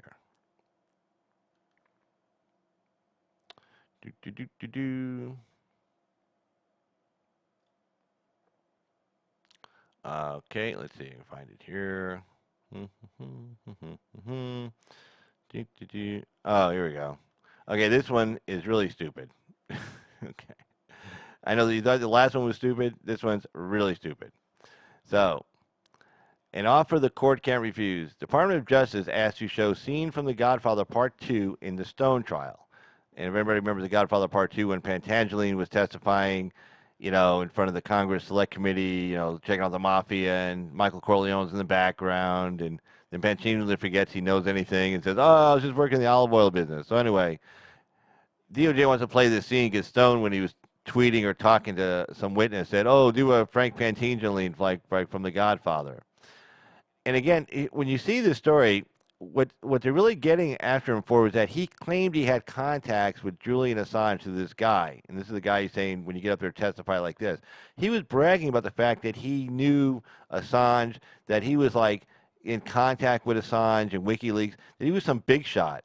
Well, the thing was, he wasn't. He was a loser. He wasn't a big shot, but he kept telling everybody he was. Now here's the deal. They asked him, "Are you a big shot? Do you know Assange? Have you had contacts with WikiLeaks?" And he goes, "Yeah, I went to London and stuff." He goes, "Look, we know everything about you. We know your phone. We got everything. We know where you were when you say you were in London. You weren't there. Okay, we're like the FBI, NSA. We have all this shit. You weren't in London. You never met with Julian Assange." He goes, "Yeah, I did. Yeah, I did. I'm important. I'm somebody. I'm a somebody. I met with Julian Assange. I was gonna spill the beans on the Russia. I was gonna spill the beans on Hillary Clinton's emails. It was me. I'm a big important guy." And the FBI just thought he was a lunatic. But anyway, finally they got tired of his shit and they said, "Okay, screw you. We're just gonna like arrest you and charge you with lying to us because you're lying to us." Even though what he was lying about, he's such an idiot. The lie was that he was an important guy that was in direct contact with Julian Assange through this and through a third party, that he actually went to London and like clandestinely met with Assange. But he didn't. The guy was just a nobody. He's just an idiot. But he wanted to brag about how important he is. So now he's maintaining this lie because he doesn't want to admit that he's a nobody. Okay, so the FBI just got tired of his bullshit. They said, "Oh, screw it." And Mueller needed an indictment anyway, and they needed some big scene with CNN going out to his house with machine guns. Although after you realize how much kind of a lunatic this guy is, for getting in trouble for lying about being somebody you're not, I mean that's so stupid. I mean I'll be honest with you, if I had to go arrest this guy, I probably would have brought a gun too. I wouldn't have brought the CNN cameras, but this guy's kind of stupid. Okay, but anyway, so anyway, well, let me go on here with this. Federal prosecutors requested permission Friday to show a scene from The Godfather Part 2 during the upcoming trial of Roger Stone, President Trump's former campaign advisor. In a motion filed in D.C. federal court, the Department of Justice asked to play an excerpt from the 1974 film referenced in messages Mr. Stone sent to Randy Credico, a longtime acquaintance on the opposite end of a witness tampering charge. To not show the clip at trial, this is the U.S. attorney saying this, Jessie Liu, female, to not show the clip at trial would deprive jurors of significant context for understanding critical messages in this case, wrote Jessie Liu, the U.S. Attorney for D.C. Roughly 4 minutes and 20 seconds long, the scene involves a character in the film, Frank Pantangeli, appearing before a congressional committee investigating organized crime. The character is expected to provide testimony that would allow lawmakers to recommend a charge of perjury against a mob boss, Michael Corleone, played by Al Pacino, but instead claims not to know about his ties to the mafia. "I don't know nothing about that. I was in the olive oil business with his father, but that was a long time ago." That's Frank Pantangeli in this movie. I've seen the movie plenty of times. Stone repeatedly referenced Pantangeli, including specifically the character's congressional testimony in emails and text messages. See, that's how smart this guy is. He sends stupid text messages and emails when he knows he's under investigation. He sent to Credico after learning that the latter had been subpoenaed to appear before the House Intelligence Committee as part of the panel's investigation into Russian election interference. Stone had previously told the same committee that Credico, a comedian and radio host, had acted as an intermediary. Here's the stupid story. That the comedian, Credico, had acted as an intermediary between himself and Julian Assange. Really? Nobody believed that. They knew it was they knew it was bullshit. The publisher of the WikiLeaks website that released stolen Democratic documents during the 2016 U.S. presidential race. Prosecutors claim that Stone lied to Congress about the connection. Right. In other words, I'm sorry, I'm just going to be beside myself. His lie was that I was involved in this big scheme when he wasn't involved in anything. Okay, so he's lying by telling this lie, he's getting himself into trouble because he's saying I was doing something with this Julian Assange guy, with the Democratic emails. But the FBI was like, "No, man, you're lying. You didn't have this Credico guy was not an intermediary. He didn't meet with Assange. You didn't meet with Assange." He goes, "No, I did. I'm important. He finally said, "Okay, screw it. We're going to indict your ass. You lied to us." And he lied to Congress, and he claimed he had this contact when he talked to Congress. Oh, God. But anyway, so they want to use this scene from The Godfather. So if that's not crazy, I don't know what is. But anyway. Oh, too funny. But let's see here. Let's find another one here. Let's see. Where are they going with this? Oh, this one's a good story here. Let's see, where it says Trump hints. Up, there we go. This is a good idea right here. This I like. Yeah, old man, light a cigarette.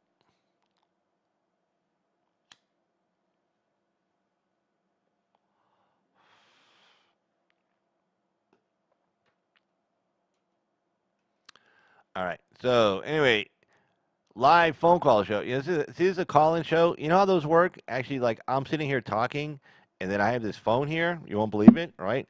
And then somebody calls in on that phone number, and then I answer said phone, and then we have a conversation about these topics or about a different topic, kind of related, on the phone, and everybody on the site gets to hear it. See, that's called a live call-in show. But see, if nobody's calling in, then it's not a live call-in show. Then it's just a live show. See, it kind of works like that. I know I have to maybe talk slow to some people so they get it. But live call-in show means somebody calls in. See? And then I even have a phone number up there that says 775-273-8970. Or as, Helen Keller would say, 273-273-8970. See, there we go.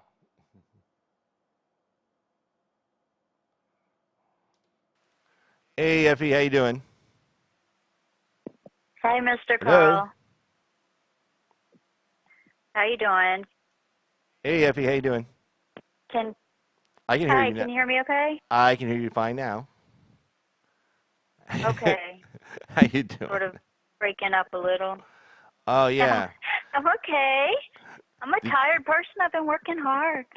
Really? Did you get that? Did you get those computers cleaned up? You get those computers all cleaned up? Yeah. I'm watching you now on a big, beautiful monitor, shiny and new. Nice. Still has that new monitor smell. Great. That's totally cool. Keyboard's all clean, hardly has any fingerprints on it. I can't even stand putting my fingers on it. It's so clean. Oh, wow. Yeah, see, when I take these into the field to do those, live shows at the fairs and stuff, and they get full of dust. They get full of dust and everything, and I don't even worry about putting smudges on them anymore because, I got the rodeo right next door to me, and they're kicking up dust with the tractors and shit, and it's like it's a big mess. No fun. I'm just, I'm just focusing on the good. So this is the good. I got the hardware. Yay. And I just did a long phone call with a client, 4 hours, wore my voice out, but I'm still calling you because I care. Oh, thanks. So, because I'm like, this is called a live call-in show, and like, there's nobody. I heard that. Right. Well, I was hoping everybody would hear it. I said it very clearly until I got to the end part when I did the Helen Keller impersonation. Right. I was like, well, hell, I'm still awake. I guess I'll call Carl. So, I was just supposed to be on the phone for an hour, and we ended up on the phone for like 4 hours brainstorming some solutions. And I'm like, well, I better drink some more caffeine then. And so I'm still awake. Well, good. That's all right. No, that's my job. I do that. You have a really good work ethic. You have a really good work ethic. That's really cool. Well, it's just how these things go, problem solution, It's like when your kid gets sick, Carl, it happens like Friday night. It doesn't happen during doctor office hours. It happens on Friday night. So. Right. Same thing. Yeah. It's yeah. like, I got all this to deal with. Okay. So, it's Saturday night. Yep. Can you talk for a little while? Yeah. Yeah. 4 hours later. 4 hours later. 4 hours later is like, boom. Yeah, we have like really exciting lives. Like Saturday night, you're sitting there on the phone brainstorming solutions to a computer program. It's like we have really exciting lives. Saturday night, like when we were in our 20s, we're out running around, acting the fool, getting into trouble. Yeah. And now look at us, old but people. I like this better. I didn't act a fool. I got married when I was 19. I was never in trouble that way. Well, hold on. When you were 19 and you got married, you acted the fool that day. You got married. Day? Well, no, you got married at 19. By getting married? At 19, yeah. At 19. That was the foolish thing. You're Well, of probably right course. about that, Carl. I'm sure. I'm sure I am. I'm sure I am. Yeah. No, I always wanted Well, to. I Yeah. called. Go ahead. I called to be helpful. You were one of those don't get married until you're old and can't make babies anymore people? No, just don't get married till you get older, till you're establishing everything set up in your life, and then you're ready to go, and then get married. Nah. No. Nah, Yeah. because then you're old and set in your ways, and you can't grow together anymore because your Oh, branches are all hard in a particular direction. nobody. Okay, nobody grows together. That's bullshit. I don't give a I'm shit that if you're way. I don't care if you're 19 or you're 40. You're set in your ways by the time you're like 17. And so then when you're going to meet somebody and like you've had maybe 6 months together to help change who they are, and they've had 6 months with you to help change who you are, and they've had like an 18 and a half years to be whoever they are, it doesn't work. Sorry. Yeah, but it's easier when your brain's not like finished. No, it's easier when forming. it's easier when you're young and horny because then you put up a lot more shit. That's what that's about.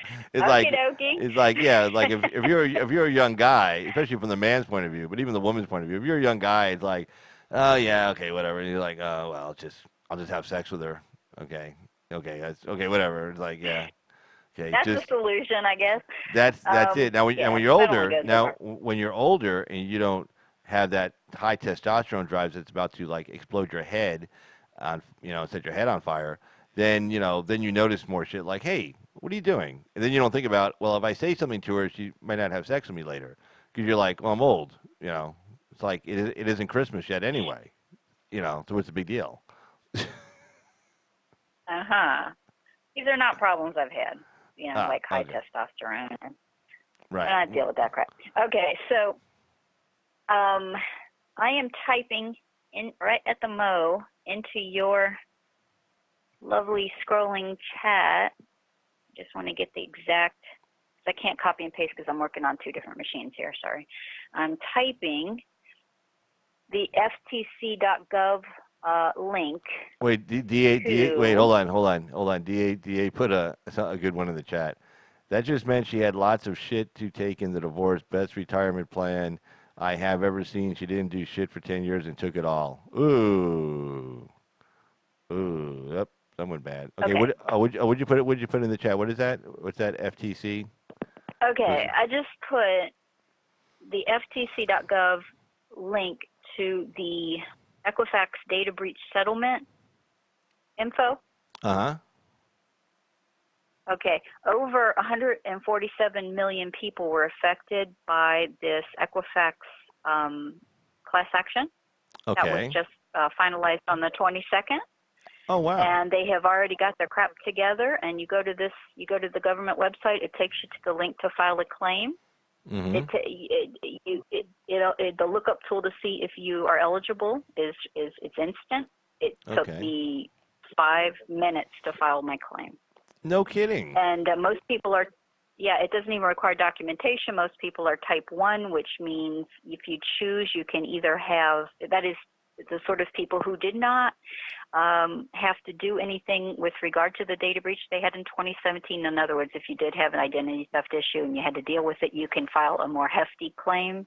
Right. But if you're somebody who wasn't overtly affected, you file part as they have 3 types. Type 1, where you can choose to either A, get free credit monitoring from the 3 services for 1 year, or B, $125 cash. I picked the cash. Yeah, I'll take the cash. Just saying. Right. So So basically, even if your identity was stolen, but nobody used it in a harmful way, and you weren't harmed at all, they'll still give you $125. Correct. Wow. And type 1 does not require any. And type 1 does not require any documentation. You just check to see if you're eligible, and you type in your name and your address, your basic information. You don't even type in your entire Social Security number, but you go off the government website, and it sends you to the settlement, EquifaxBreachSettlement.com, and you get your settlement. Yeah, and then other people who can and you get a check or a card. So then, then people who can actually show how they were damaged, like I don't know, like some guy ran up a credit card. They can get more. Yeah, like if somebody ran up their credit card for like $10,000, I assume it's not dollar for dollar, I assume like on the settlement is like if you were harmed like $10,000 worth of a bad credit card, then I guess maybe you get a check for like 5,000 or something like that. I would assume. I don't know. It's possible the second and third tiers involve documentation, but since I didn't have to go into it, I didn't get any further into it to see how much they will cover you. But apparently, yeah, there's 3 tiers. So, but most people are going to fall into the first tier because it's over 147 million people affected by this.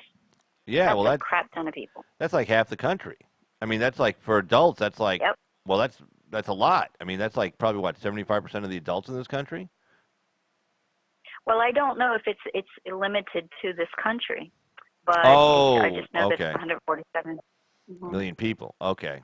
It could be because the class action was filed in this country. I don't know what the limits of that would be, but I don't know. $425 million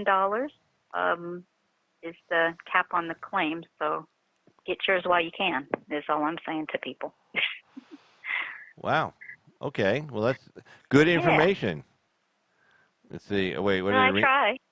Wait, that's me. I'm helpful. Yeah, I mean, yeah.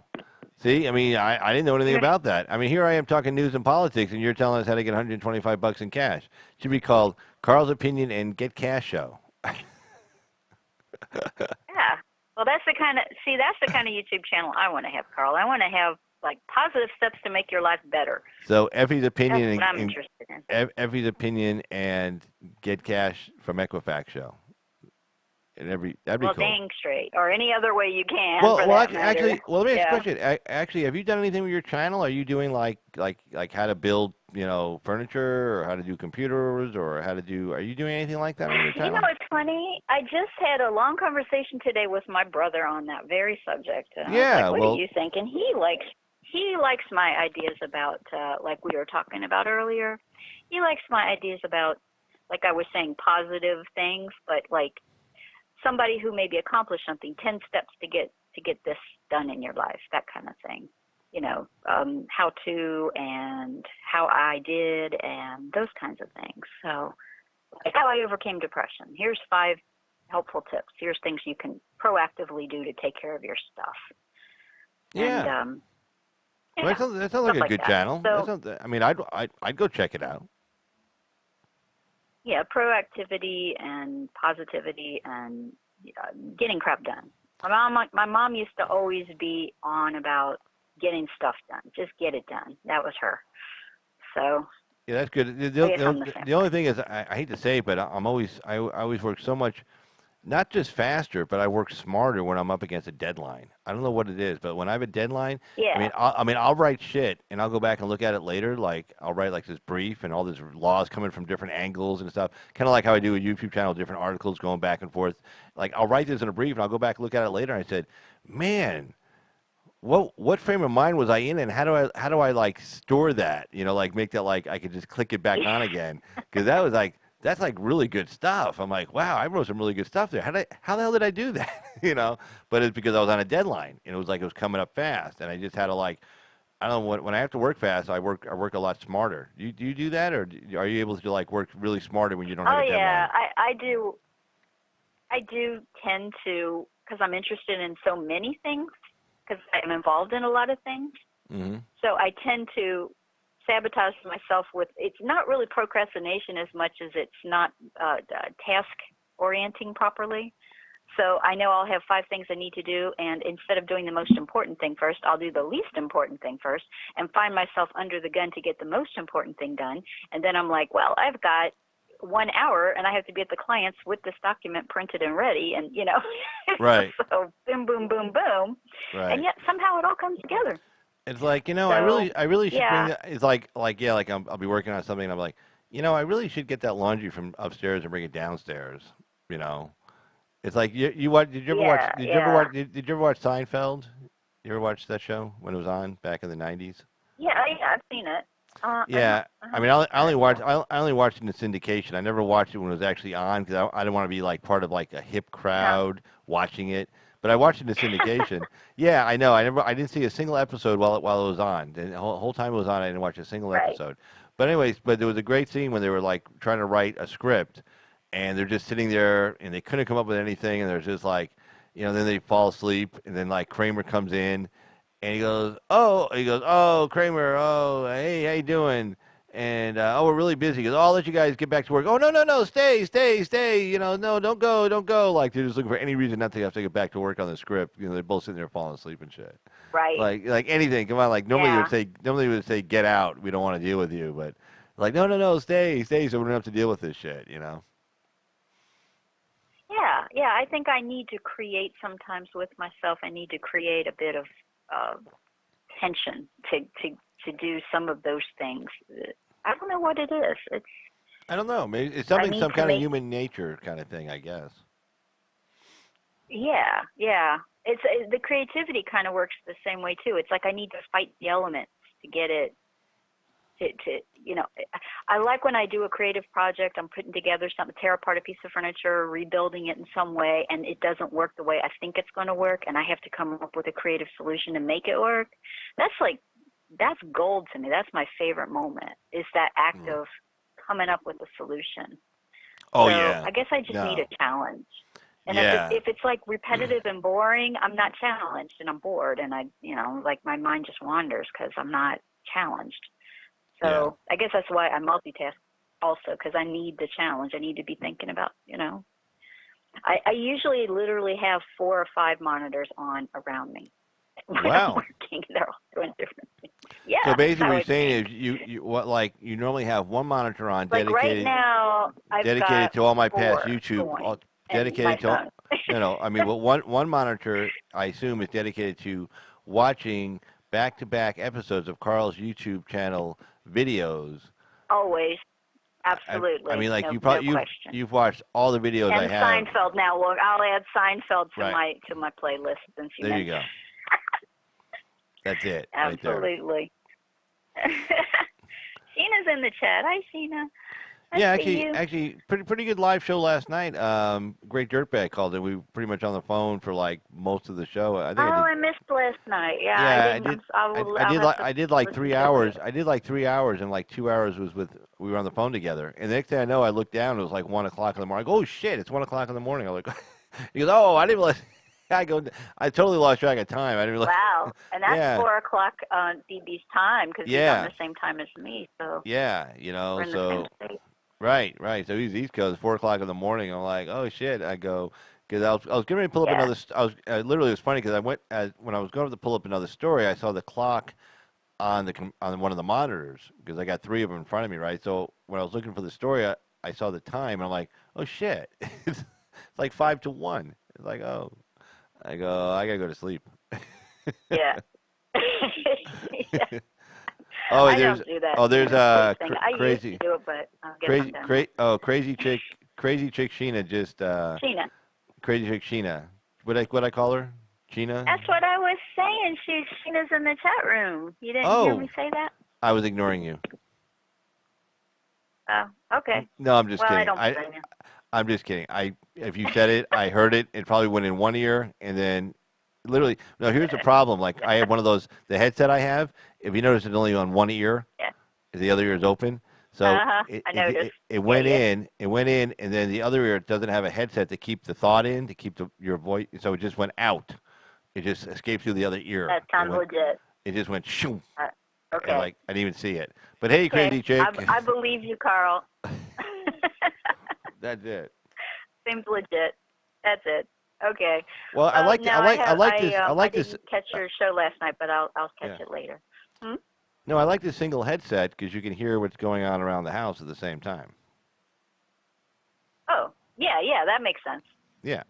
So like somebody break. If you had my cat, then you'd always know when he was hungry, which is like every 30 minutes. So.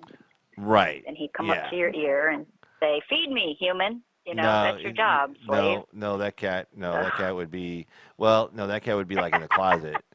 No, the cats I had, they were like they really didn't want to be bothered, and I always fed them a lot anyway, so it was like, I was getting plenty of food, so they just would kind of be leave me alone, Then once in a while they'd come up. Yeah. Although no, I can't believe I forgot this. There's one of our cats would my laptop. I'd be on like a kitchen table on my laptop doing work because I like work at home. and she would always jump up on the table and walk across the keyboard of the laptop. I shit you not. Yeah. I mean, and No, of course. yeah, and just then all of a sudden, all these these commands are being entered and stuff. It's like, oh shit, not just like hitting some letters, but commands. Here goes my document gone. Who knows where it went? I'm like, oh my god, ding ding ding ding, just literally just walk right. I guess the cat, the paws like felt good walking on the little keys from the laptop. You know what I'm saying? They kind of go up and down or something. Yeah. So. Well, they're warm. They're usually warm. They like the warmth, and they also like to be the center of attention. They know you're always staring at that thing, so they like that. Yep, that's true. That's true. But yeah, she always would do that. It was Hi, like, Lilo. Lilo's there, and Lilo? you Wait, have Rocky, Lilo? You have information. Yeah, that's the information man. Lilo. Oh shit! I haven't seen Lilo in forever. I haven't seen Lilo in forever. Hi. Damn, Yeah. Lilo. And it's a commentary on your habit there. Oh, the cigarette smoking. It's not a habit. I can quit. Yeah. I can quit anytime I want. You can quit at any time. Yeah. I just choose not to. It's like it's like me and sleep. I can quit anytime. So yeah, I know. I know what you mean. So I wanted to I put back. I don't know if you saw it back in the chat that the president should have another tweet that says Sir, you have an infestation. Your country is infested with Democrats. We're going to have to tent the whole country. What do you think? Oh, did he actually tweet that, or are you saying he should tweet that? I think he should. What do you think? I think he'll let this one play out for a few minutes. But no, that'd be funny. The country's infested with Democrats. I think that'd be funny. I think that'd be good. I mean, he totally trolled. We need to tent the whole country. I love it. I think that would just push them right over the edge, and then we would see what happens when people's heads literally explode. Well, he totally trolled them with that tweet because he didn't mention it was from Kimberly Klacik. So if he said, "Hey, Kimberly Klacik said," and then people would have looked up Kimberly Klacik and they would have said, "Oh, okay, we can't really say anything." But he didn't say that. He just made it sound like he just came up with these thoughts himself, right? So then a couple of people bid on it. Biden bid on it. Pelosi bid on it. Now, in Cummings, like I said, Cummings didn't bite on it. If you read Cummings' tweets and response, it was very low key and very softball because he knows who this lady is. Yeah. He knows Kimberly Klacik. I mean, she's Skeletons probably in the closet. Also. Yeah. She's probably in his field office all the time bitching and moaning about something. So it's like the last person he wants to piss off. So he's like, oh well, we should work together on prescription drugs and stuff. Blah blah blah. And then he stops. Well, he's kind of pissed off. He's kind of pissed off at Pelosi right now anyway. Because he wanted the impeachment thing to go through. Yeah, he wanted the impeachment thing to go through, and she didn't want it. So he let her get trolled, and so he didn't call and say, "Hey, don't say anything," because I know this lady. No, he just let her put out something stupid. And then of course he's not a big fan of Joe Biden's either. She's from his district, right? So it's she's not necessarily from his district. She lived in another. She's from Maryland, but it's another city. I want to say up north, but I think she lives in Baltimore. Almost positive she lives in Baltimore now, and she has her office for her own nonprofit in like Sag Harbor, one of those warehouses down there. She grabbed a warehouse down there, and she does a lot of outreach in the community. And she was talking about when she was a kid, and as being a black woman, she wants to reach out to other black women and try to help them and build up their confidence. And she does a lot of clothing drives and food drives, job training. All kinds of stuff. She does, she's deep dive into it. She's not a big Trump supporter. When I played that full interview I had from this morning, she's not she was kind of like bagging on him a little bit back in 2017. She was talking to this other guy. They were both bagging on him the same. And, but she's a Republican. She is a Republican. But they were both bagging on Trump and, saying some of the stupid things he says, which is funny if you think about it because they were talking about his tweets, right? So lo and behold, 2 years later, he gets in trouble for a tweet referring to her. Yeah. That's almost funny. That's ironic, actually. That's ironic. Yeah. But yeah, so she was just pissed off that he needs to flip the switch and do. He needs to flip the switch and do a completely different kind of tweeting for just take like a month or a couple of weeks, just a couple of weeks because he's a daily tweeter. Take a couple of weeks and just do peace and love and unicorn rainbow butterflies and just sappy, sweet. Nah, I can't do it. And just Can't do to it. troll the crap out of them, and then bring Oh, the hammer down again. then bring the hammer. Well, and the funny thing about yeah. see the funny thing Reel about them in, Carl, like a fish. You've ever fished, Carl? no. You know how to fish? You No. reel them. You give them some slack, and you reel them in, and they feel like they can get away. You give them a little slack, and then you reel them in. And yeah, that's what you know. Well, you know, another thing teach funny. the president to fish is all I'm saying, Carl. I got you. Another thing funny about Kimberly Klacik was that her real beef. She was really pissed off because Cummings is more concerned about the Honduran immigrants than she is about the people who live in his own district. And she knows these people. She works with these people. She's down there. She's there. I mean, she's right there, and she sees all this shit. Yeah. And it's like, instead of bitching and moaning about, you know, the freaking Central Americans, why don't you do something about West Baltimore? You're right here. I mean, he has big leadership in the House. He's like number 4 or 5, number 5 in the House right now. So he can move some stuff around. And, you know, and trust me, if he walked into the president's office, how many homeless people you think there are in his district? West Baltimore, a lot, probably a lot. I bet. Yeah. You know.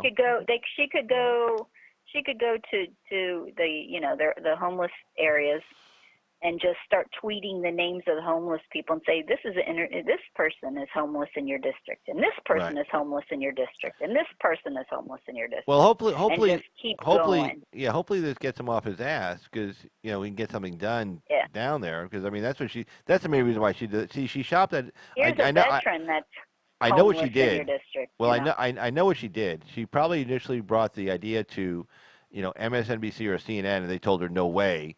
So then she went to Fox, and of course Fox is like, oh shit, yeah, we'll bash on Cummings, no problem. So they, you know, produced it with her, and then she went out and did it, and then, you know, the rest is history, which is kind of funny. And the most sickening part of that whole exchange, Carl, was Biden kissing up to Cummings and calling him, what did he say? He was respectable or some such nonsense. It was nauseating. Well, Biden is trying to. Biden's a lost cause at this point. He doesn't know where. He's capitalizing on the news cycle, I know, but to just say those nice things about Cummings, who's, you know, obviously shady. He's getting ready for. He's got Booker and Harris on the stage with him this week. So, and Booker's already been going after him, and he let it be known that he's going to go after him at the debate. So, you know, he's already trying to get some cover, you know, on that one. So I don't know that debate. I'll be honest with you. So the Mellowin factor played into that one too, as well. So yeah, okay, gotcha. Yeah. Oh, Biden is such a what do you call a guy that sticks his finger in the wind to see which way it's blowing, and you know, he's a tool. Butt kisser. Yeah, butt kisser. Yeah. He's a tool. Yeah.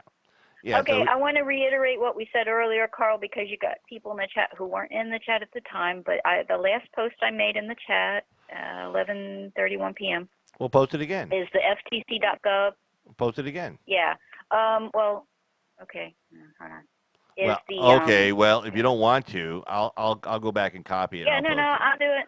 Okay. Yeah, I'm doing it. Oh wait, Lalo says, "Hi Carl, I'm good.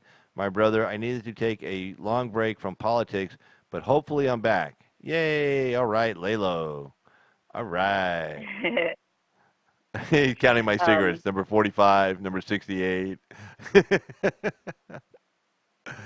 Oh man, no, I did a panel show. I did a panel show with Lalo. Well, I tried to do a panel show with Lalo. His internet wasn't working. Oh, you did? Yeah, a long time ago. Oh. Yeah. I must have missed that one.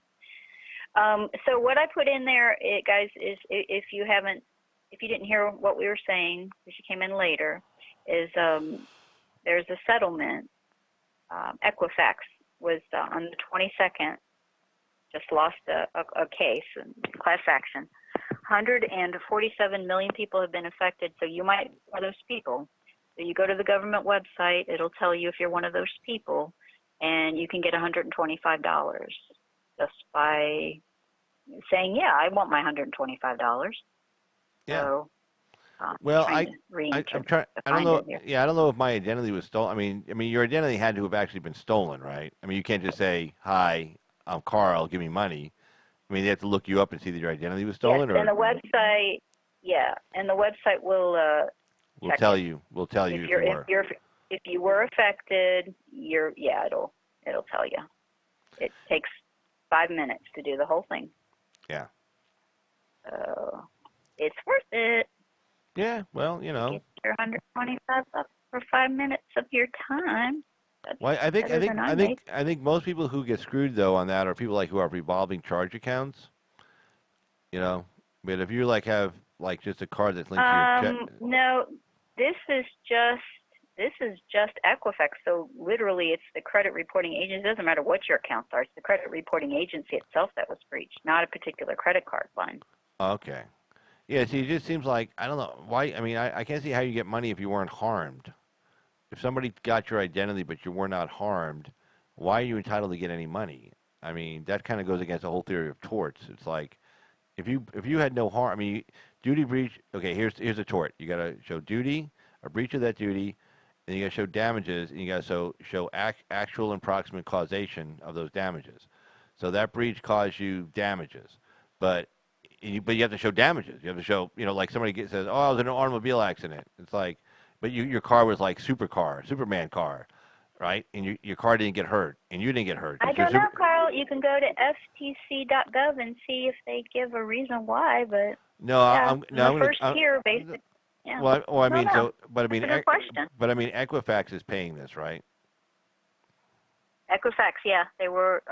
Well, they're a private company, they lost so $425 million, $500 million almost dollars. That's a lot of dollars.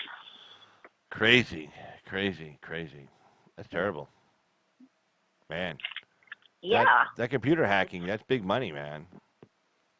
It's the Russians. Yes, it is, Carl. The Russians. It's the Russians. It is the Russians, absolutely. The Russians. I don't trust those Slavic so-and-sos. No, it's... Well, don't say that. I had a Russian guy came on my site. He came on early, too. He was on time, unlike some people. Uh-huh. He was on time, and he said, hey, Yes. he goes, hi, guys. So normally he writes in Russian. He's a Mickey Mouse guy. He got a Mickey Mouse emoji or whatever. What do you call those? Avatars. He's got a Mickey Mouse avatar. So normally he writes in Russian. So then I'll translate what he says, and then I'll say, he normally says, hey, how you doing? And I'll write back, fine, how are you? So today he wrote, hi, guys, but he wrote it in English. So then I went on the Google machine, which I know you hate, but I went on the Google machine, and I wrote, how are you doing? And I said in Russian, and it gave me the Russian, so I copied and pasted it onto the site, and I said, hey, how you doing? I said, no, how is your, I said, how is your day going? So then D.A. Archer says, oh my God, what's up with all these Russians? And so then I said, and so I said, I had the emails all this time. Ha ha ha. You know. It was me all along. Yeah. It obviously. But we know it was you, Carl. It was me. You and Senator Leahy. That never did get resolved either, did it? Anyway, that's a whole other story. The coolest people, some of the coolest people I've ever known are three people who used to live in Soviet bloc countries, one of them from Russia itself, and cool ass people. Just have been through it and left it and got out of it and know what they had been through and just amazing people. So I have no problem with Russian people now. Right. You know, I have a problem with the Soviet Union and leftism, but the people, especially the ones that were able to transition to become Americans, those are some cool people. They really are. And they appreciate what they have here. And it's people like that make me shake my head at the limousine liberals and the college leftists and all those fools that live in this pampered country and go, yay, socialism. That, right. You know, when I hear stories about, you know, people losing digits because it was so cold when they were children because they couldn't afford to keep a fire in their house. Yeah, that's pretty No, crazy I when you just, start losing fingers and shit. Yeah, 'cause you yeah, get right. Yeah, not good. yeah, Not a good yeah. place to be. I just want to, like the Three Stooges, and they just collectively bitch slapped all three of them at the same time. Right. I Then want you to got just like then the problem is then you got take people that. then you got people in this country who want to bring that to this country. You want to bring socialism to this country. Yeah. Exactly who I want to smack. That's what I'm saying, Carl. That's They just need like the Three Stooges treatment, all of them. They just well need that. that's They where I need some wonder. sense knocked into them, as they say. Yeah. See, I like the idea that Bernie Mm-hmm. Sanders supporters, former Bernie Sanders supporters, are like with Trump. They're saying, hey, we like Trump. But my question is, how do you go from like socialism, like if you support Bernie Sanders, you're supporting socialism. I mean, and because that's the thing I liked about Bernie. He was very upfront with who I am. I'm a socialist. I'm going to take all your money and give it to everybody else. I mean, he just said it. It's like you ask him a question. Well, yeah, I'm just going to take your money and give it to this guy. Okay, well, fine. But how do you go from supporting that guy and then you just don't, and then you say, I'm not going to support him anymore because he didn't fight against Hillary Clinton, so now I'm going to support a capitalist? I mean, where's your, I don't understand, like, how deep, how invested were you with Bernie Sanders? Did you just like the guy, or did you like the policies, or did you not know what his policies were, or did you not research what his policies would lead to? And then Trump comes along, and now they say, yeah, we like Trump, but mainly because Trump is winning right now. But say Trump was losing, would they jump on board somebody else? Yeah. I mean, how do you go from socialism to Well, capitalism? I know people. Yeah, but how do you do that? Yeah, I don't know. I don't know. I don't know either. I don't know. I mean, effectively,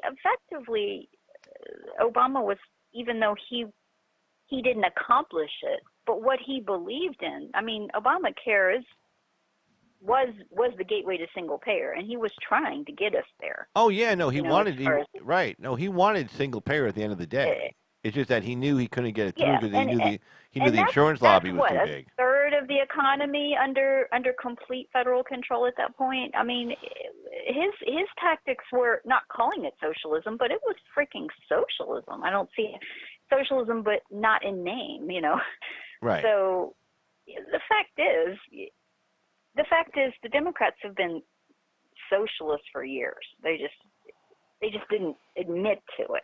Well, yeah, and he got a lot of support, and I'm thinking like, well, how do you go? I don't know. Well, I'm trying to think of the year 2016. I mean, we just went through that bank disaster. We just were coming out of that recession.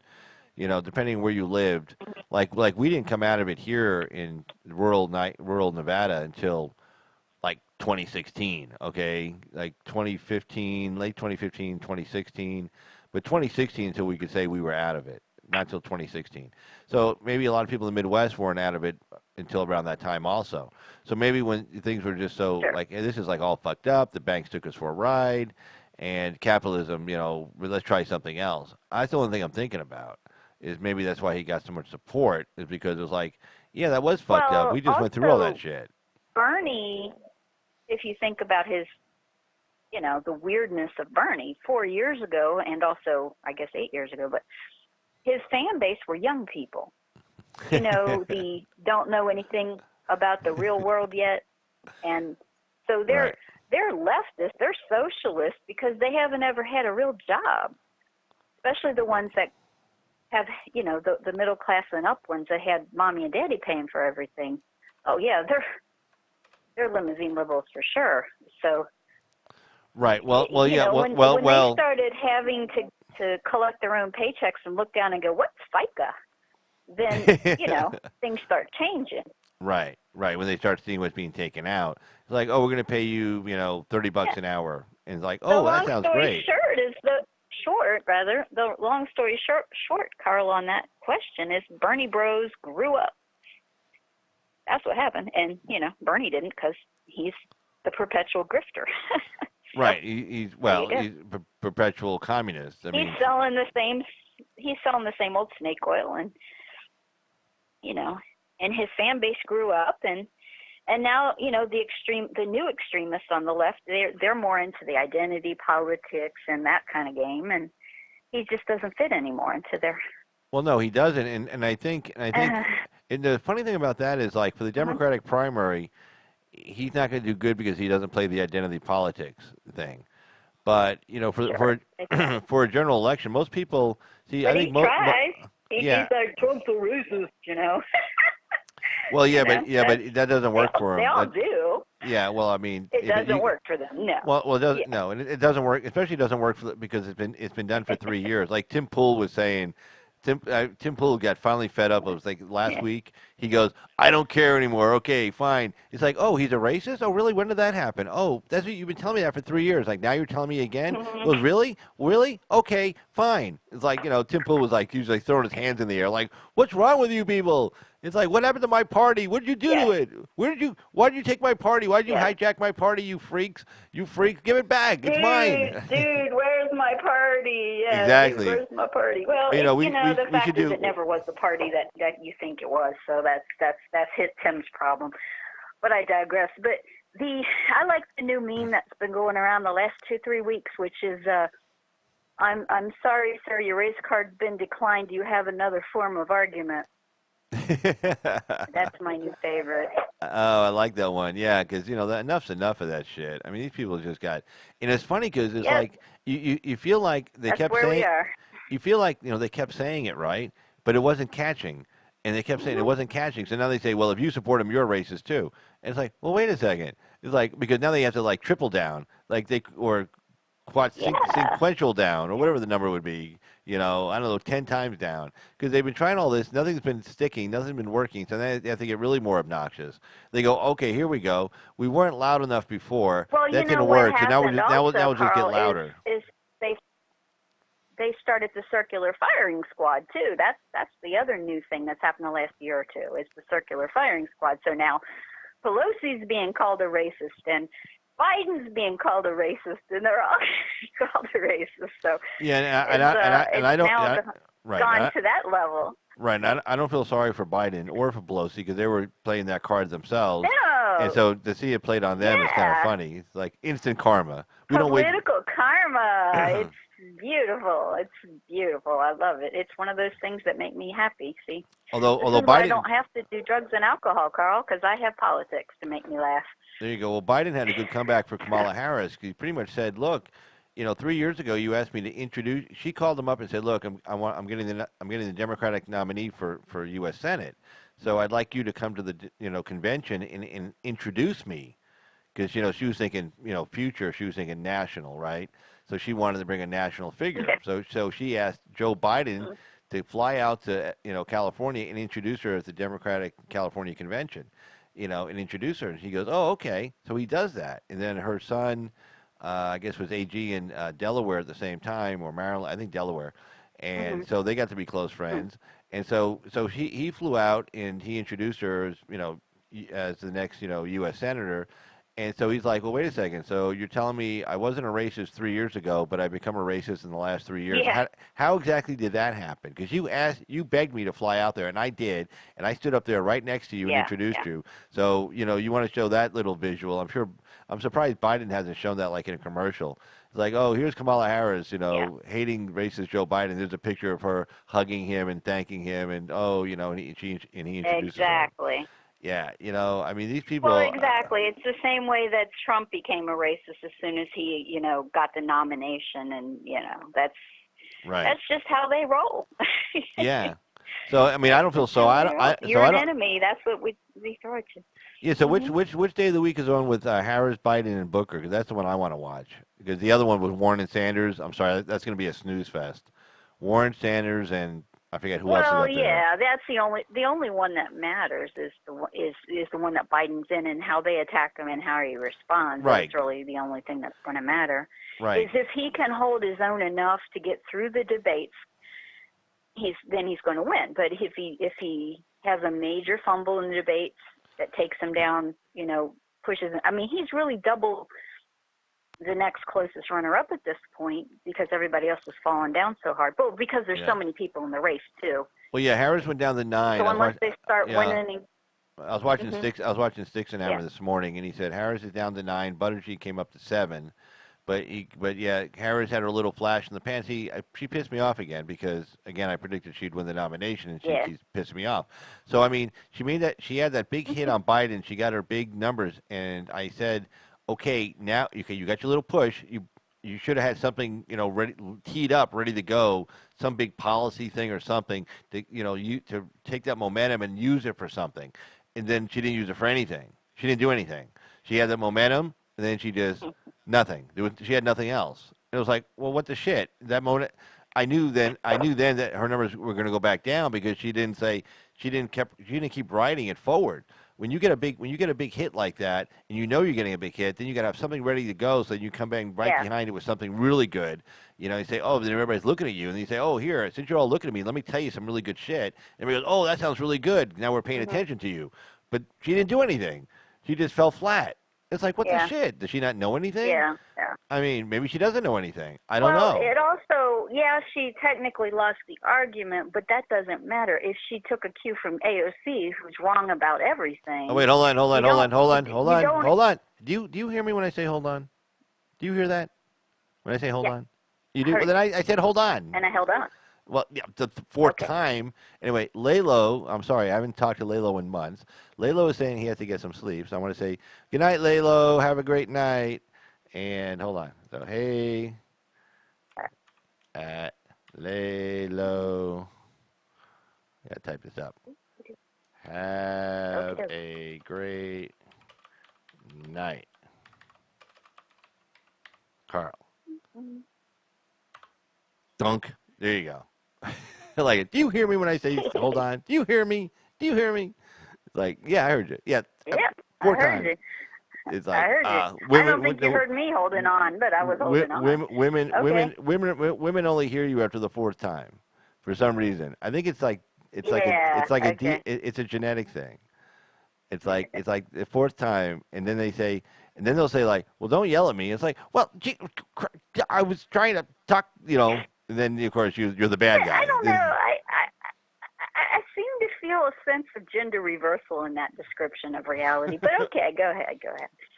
You believe what you want there, Carl. Whatever makes you happy. No, men are very attentive. Men are very attentive. We always listen.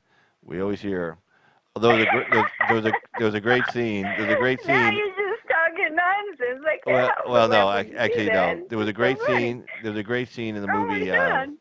There's a great movie. There's a great scene. I love men. I just don't want them up in my house. Is all.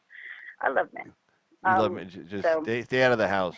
The cat's okay, but the men. I have two brothers. I have a son. Men are great. Just don't want them in my house. So. What was I saying? They can the garage maybe, but no, it's like. You can cut the grass. I have a great lawn care guy. He was over today. He's doing the weed eating because we had rain yesterday and he had to stop halfway through. And I gave him a tip. And he's a great guy. I'll probably do a website for him and everything. Oh wow! I only like to do websites for people I like because. Yeah. I don't like doing websites anymore. It's like it's not the '90s anymore, Carl. I need that T-shirt. I need to make myself one of those. No, I will not do your website T-shirt. Well, when you say it's not the '90s anymore, I mean, was it easier to do in the '90s, or was it harder to do a website in the '90s? It was harder in the '90s for me. Oh, okay. It was harder. Yeah, it was harder because you had to actually code and do HTML and Perl and CGI and. Well, I had a friend of mine back. And you had to know Unix usually because most of the good servers were Unix. So you had to know what you're doing, how to do proper file transfer protocol, which you don't have to know any of that crap nowadays. Oh, hey, well, I got you on the phone, and I don't know why I've never used you as a source of information on this question.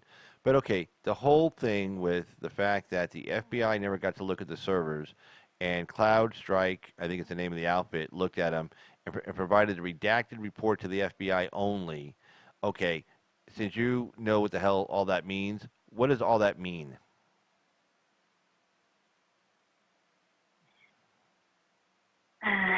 Well, not knowing their contract, you're talking about their privacy. Because private servers, they operate under a certain set of laws as well. In addition to the DOJ laws, they have their own laws that otherwise they lose their license. So if you're talking about now Hillary Clinton had a private server, right? Okay. I mean, wait, no. Let's stay with the DNC. Let's not get into Hillary Clinton. Okay, DNC has private servers for the DNC, right? and that's all their Yeah, email but and I'm everything. referring to the host of the server, not the physical server. I'm referring to the host, the company, Okay. the host companies. They have. Right. Now, do we know the name of the host server for the DNC? It wasn't CloudStrike. CloudStrike's the one who did the forensics on it, right? I didn't get into that case, so I don't know. I mean, it's like, I don't know who hosted it. I don't even remember who got caught up in it. I remember there was a company that was taking care of her private server, but I don't recall the name of the company. I remember when Hannity was all over it, he repeated the name of the company a few times, but I don't remember what it was.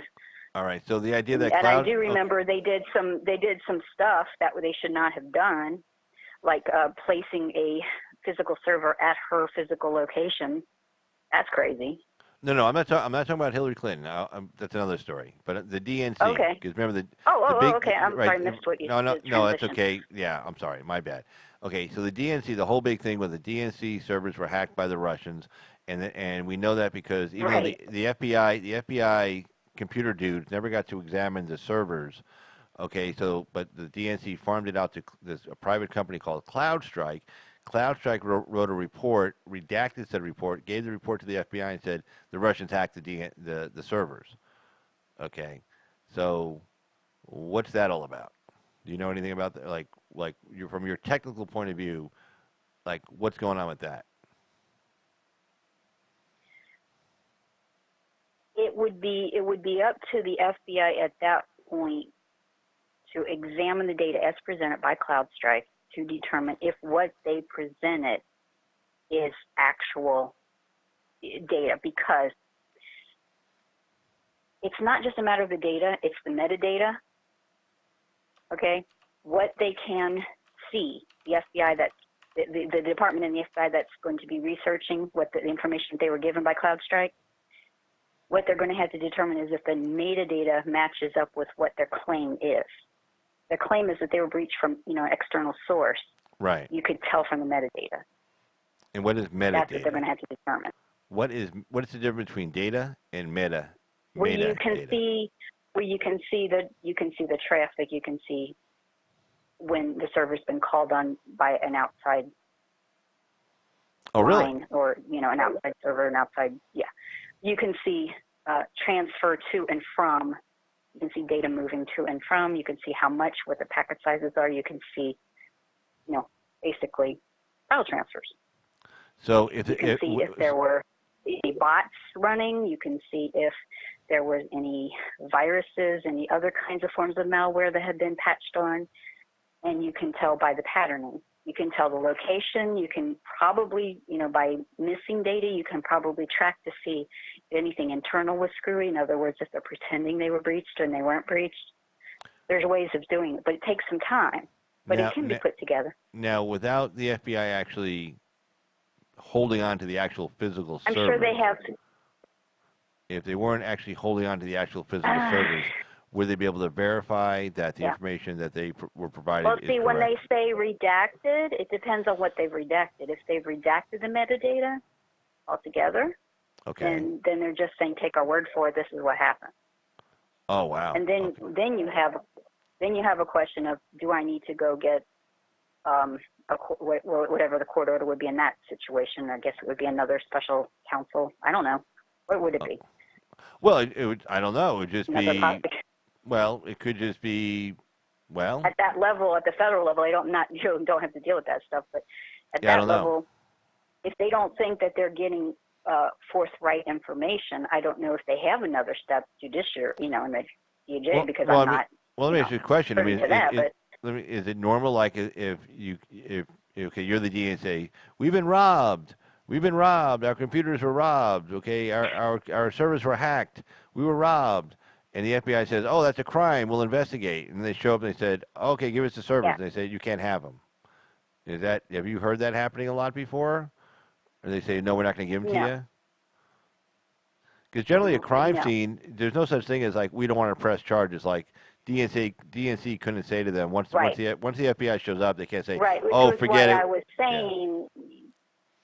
Which is why I was saying the first determination is whether their claims hold water to the data that they were given, if they were given enough data to make a determination. You'd be surprised, though, what white hats can do to backtrace information and how carefully people try to cover things up and they get revealed. It's amazing. People think that they've really, really covered, even really good professional people who are really good at covering their tracks. So when you say white hat, is that like like it's a very act of covering is kind of revealing, so to speak. So white hat. So a white hat. So a white hat is like a nerdy computer dude. Is that what a white hat is, or a guy who wears one of those clothes? First of all, white hats don't have to be dudes, but that's not important. The important thing is. Well, I'm a sexist. I'm sorry. I can't help myself. I'm an '80s guy. I can't help myself. That's okay. I've been called a dude before many times. In chat rooms. But the important thing is that a white hat is somebody who uses their powers for good. Let's just say. Okay. So they're doing things under the auspices of authority, and they're able to, usually a white hat is usually working under probably either a large corporation under the auspices of trying to keep running. A simple example would be to of course create antivirus software. You have to run examples of viruses to try to breach the security, for example, malware, various kinds of viruses. And, a white hat's job is to try to think of every kind of virus that they haven't already tried. Right. And then you want to make sure that guy doesn't say, hey, I just invented a new virus. I can probably sell this to somebody for evil purposes and make some evil money. Well, yeah, I mean, that would happen beyond any contract they would have with a company for private security. I mean, but if your job is to provide security and you fail at your job, then that's that's where the money is. So if you want to make money, you want to be a white hat, really. I mean, most black hats aren't out there for the money. They're doing stuff for other reasons. They're true believers in their political ideology or what have you. Or they just want to see the world burn. There's a lot of that going on. They're not out there making money. Right. And then there's sort of gray. There's sort of they're trying to do what they think is right, but they might do things a little less than above board when they do them. But so you can be a white hat that uses black tactics, but you're doing it under the auspices of an authority. So like what I was trying to say is the FBI's got people working for them that know how to do forensic data recovery and do, not necessarily data recovery, but at least forensic restructuring of paths and things, to put it simply. It's, a pathway to how did this data end up missing, or how did this data end up breached, or how did this data end up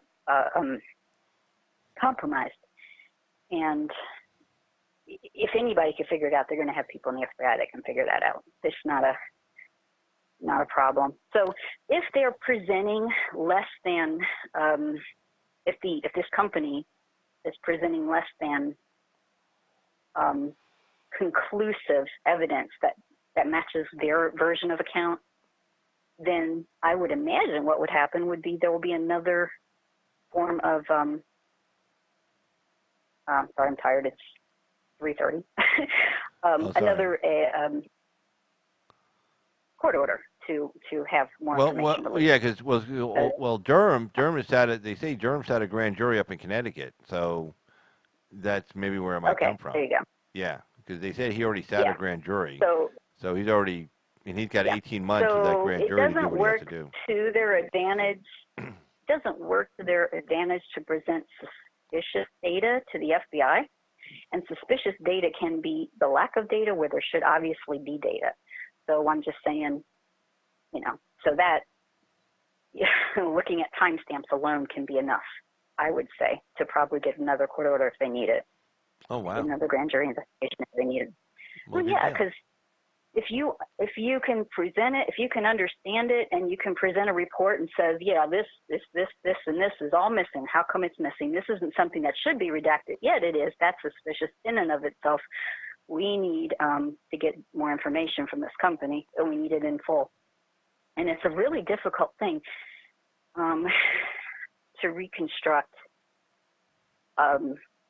missing data on that scale. If we're talking about a long span of time and several timestamps, and then they would maybe have to do a more invasive kind of recovery where they're involving private citizens and other people's data that doesn't have anything to do with the direct case at hand. In other words, to match up time to time to see the traffic on the servers. And right. So that involves that involves their privacy, the third parties. Exactly. So it would take more of a, which is what these kinds of investigations, are about. It's having a bigger, technology has made the justice system very complicated. Yes. I would say. Yeah, I feel sorry for you guys, because. Yeah, well, I don't handle those kind of cases. So if I did, I would have to find someone like you to be my assistant to actually explain what the hell I was reading when I was reading it. I'd be reading something and they go, "Oh yeah, you know what that means, right?" And I go, "No, I don't have a fucking idea what the hell you're talking about." Well, yeah, that's what I mean by the guys, or like we said, the dudes at the FBI who are, they're white hats. They're going to be compiling the data. They're going to write it into a digestible report that the then bureaucrats can understand, and then say, according to our investigators, X, Y, and Z are missing, and this should be there, and there is no reason why that should have been redacted. This is not, in other words, you were not forthcoming in providing the information that we expected, and you made a statement of fact based on that. Therefore, we have reason to further investigation, and we have to make it more broad. That's what I would guess would happen if they indeed find that to be the case. But like I said, it would be very stupid to do that. Well, So in other words, I have no reason. You got to remember something. They thought, they thought Hillary Clinton was going to win the election, right? So they figured they just run the clock out, and then after she won, right? But I'm talking about this latest action. This just happened, right? No, the CloudStrike thing. That was a while ago. It keeps coming back in the news because yeah, the indictments came down in July of 2018, and I'm not sure when they did. They were hacked in. They were hacked in. I think June. They were hacked in June, July of 2016. And then I think that's when they started their forensic analysis. But see, they were thinking they were going to run the clock out, right? Because they figured she was going to win, and then of course she didn't want to. She wasn't going to want to know anything about anything at that point. And of course, everybody was just all these investigations, all the FISA court warrants, they were just all going to get buried, and nothing to see here. Close down the case. Bye, done. Well, then you have it never happened. 2018 then being the time that they expected the president to be under to be impeached, gone, whatever. Right, exactly. Yeah, he was supposed to be gone. So they might now. have still felt comfortable in 2018. They might have still felt comfortable enough to provide less than stellar data recovery to the FBI. I just wouldn't risk it myself. I mean, on behalf of any client for any circumstance, I would the truth and nothing but the truth is what you give the FBI as far as I'm concerned. Yeah. Maybe as far as what we were saying before, people have been extremely arrogant in this whole story. All these shenanigans. Yeah. It's like they just believe they could get away with anything, and no, Comey's still talking. Comey's still talking. They provided enough cover for each other. Mm-hmm. Yeah. Yeah. They provided I enough. Wouldn't be terribly surprised, if they did do that. If they did mess with the data. They think that one, they can provide cover for each other, and two, it was so complicated they figured nobody else would ever be able to figure it all out. Because remember when all these, back in 17 and when Hannity was starting to talk about stuff, and even I was like, what? That's crazy, because it was so complicated and so out of this world outrageous that it's one of those things like, okay, let's make this the most outrageous thing we can do, and nobody will ever believe it, okay? And there were so many different pieces to it. And then you bring in Miss Flood and from Italy, and then Downer from Australia, then Halper from United States, England, wherever. and then all these other players and different pieces moving at the same time in different places. CIA's over here doing this, DNI's over here doing this, FBI's doing this, the Clinton campaign's over here doing this, State Department's doing this, White House is doing this, and they figured nobody would be able to patch this all together because it's really fucking complicated, you know. And that's the piece, Carl, that I think we need to address legislatively for future is that it seems like time and time again, shady, especially under various presidential administrations, shady people have been using foreign entities to get around the no spying on American citizens law. Yeah, I know. I talked about that as an open secret. Wednesday night, I think. Yeah. Well, it's an open secret. So my question is, why can't we just address that and just make it just like any other criminal activity? It's illegal to contract a hit just as much as it's illegal to shoot somebody in the head. Yeah, I explained that. I explained that on June 18th. Same principle, right? Yeah. I explained that in that June 18th video. Then the other night, I didn't go into it as much, but that thing called the FISA 702. Everybody hears about the FISA court warrant. The Carter page, like the big story. That's not even close to the big story. Right. The big story is to be able to use something called the FISA 702 warrant, which means now the safeguard that is put in place is that the director of the FBI and the director of national intelligence, they both have to countersign a FISA 702 warrant, which is still used on a foreign actor without a FISA court warrant. But if someone they're looking at, like an American, mentions this guy's name, that's all he has to do is just mention his name. Yeah. Like you walk up to him, and he's on the phone, you say, hey, and you mumble something, and he goes, oh, did you say, like, John Smith? And you go, yeah. And meanwhile, now you just said John Smith on the phone. They say, oh, boom, and they can now hook you in and then do the 4, 5, 6, 7 levels out. So that's the big story, and that was obviously going on. Yeah, and that was obviously going on way before the Carter Page FISA court warrant. And like I said, my theory on that, on Carter Page, was that then they say, oh, the reason why we look at all these guys going backwards was from the FISA court warrant, not from the 702s. But 85%, when Admiral Rogers brought that, were you on and I said how Admiral Rogers brought the information to Trump in end of November of 2016, the head of the NSA under Obama administration, he caught wind of all these illegal FISA warrants and illegal, and he was pissed. And then he found out also they were actually bugging Trump Tower. So he went to Trump in the end of November 2016 before he got sworn and said, by the way, your whole tower is bugged. And that's when they moved their whole transition team headquarters over to Bedminster, New Jersey. And then Secretary of Defense Carter Ash went to Obama and asked that Rogers get fired. And then Obama refused to do it. Right. Yeah.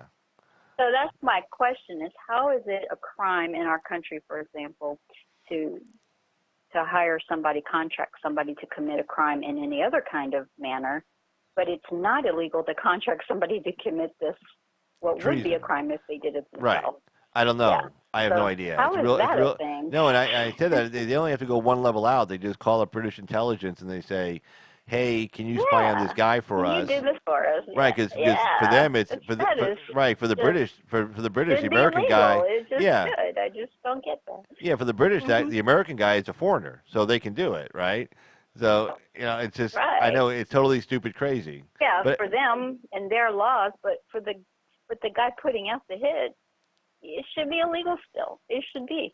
I agree. So the American asking the other guy to do it should be still in trouble. And I don't understand why that's not a thing. It's just, and so if it's not a thing, it needs to become one.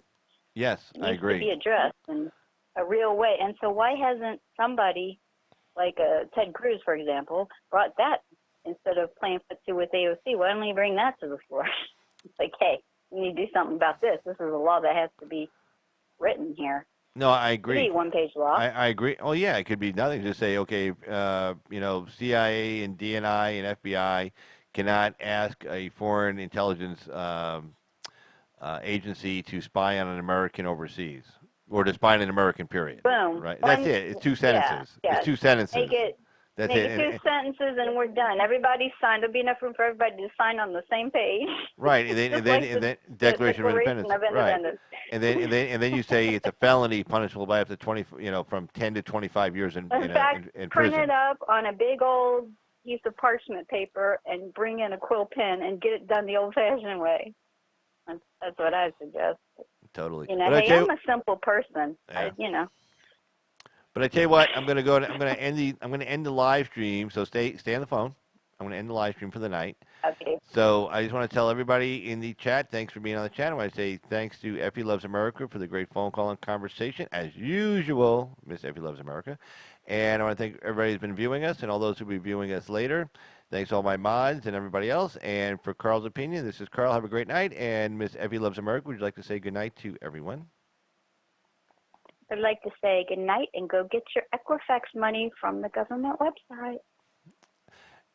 Good words of advice. Follow her advice. All right, guys. Have a great night. We'll see you next time on Carl's Opinion. Take care. Bye-bye. Bye, Carl.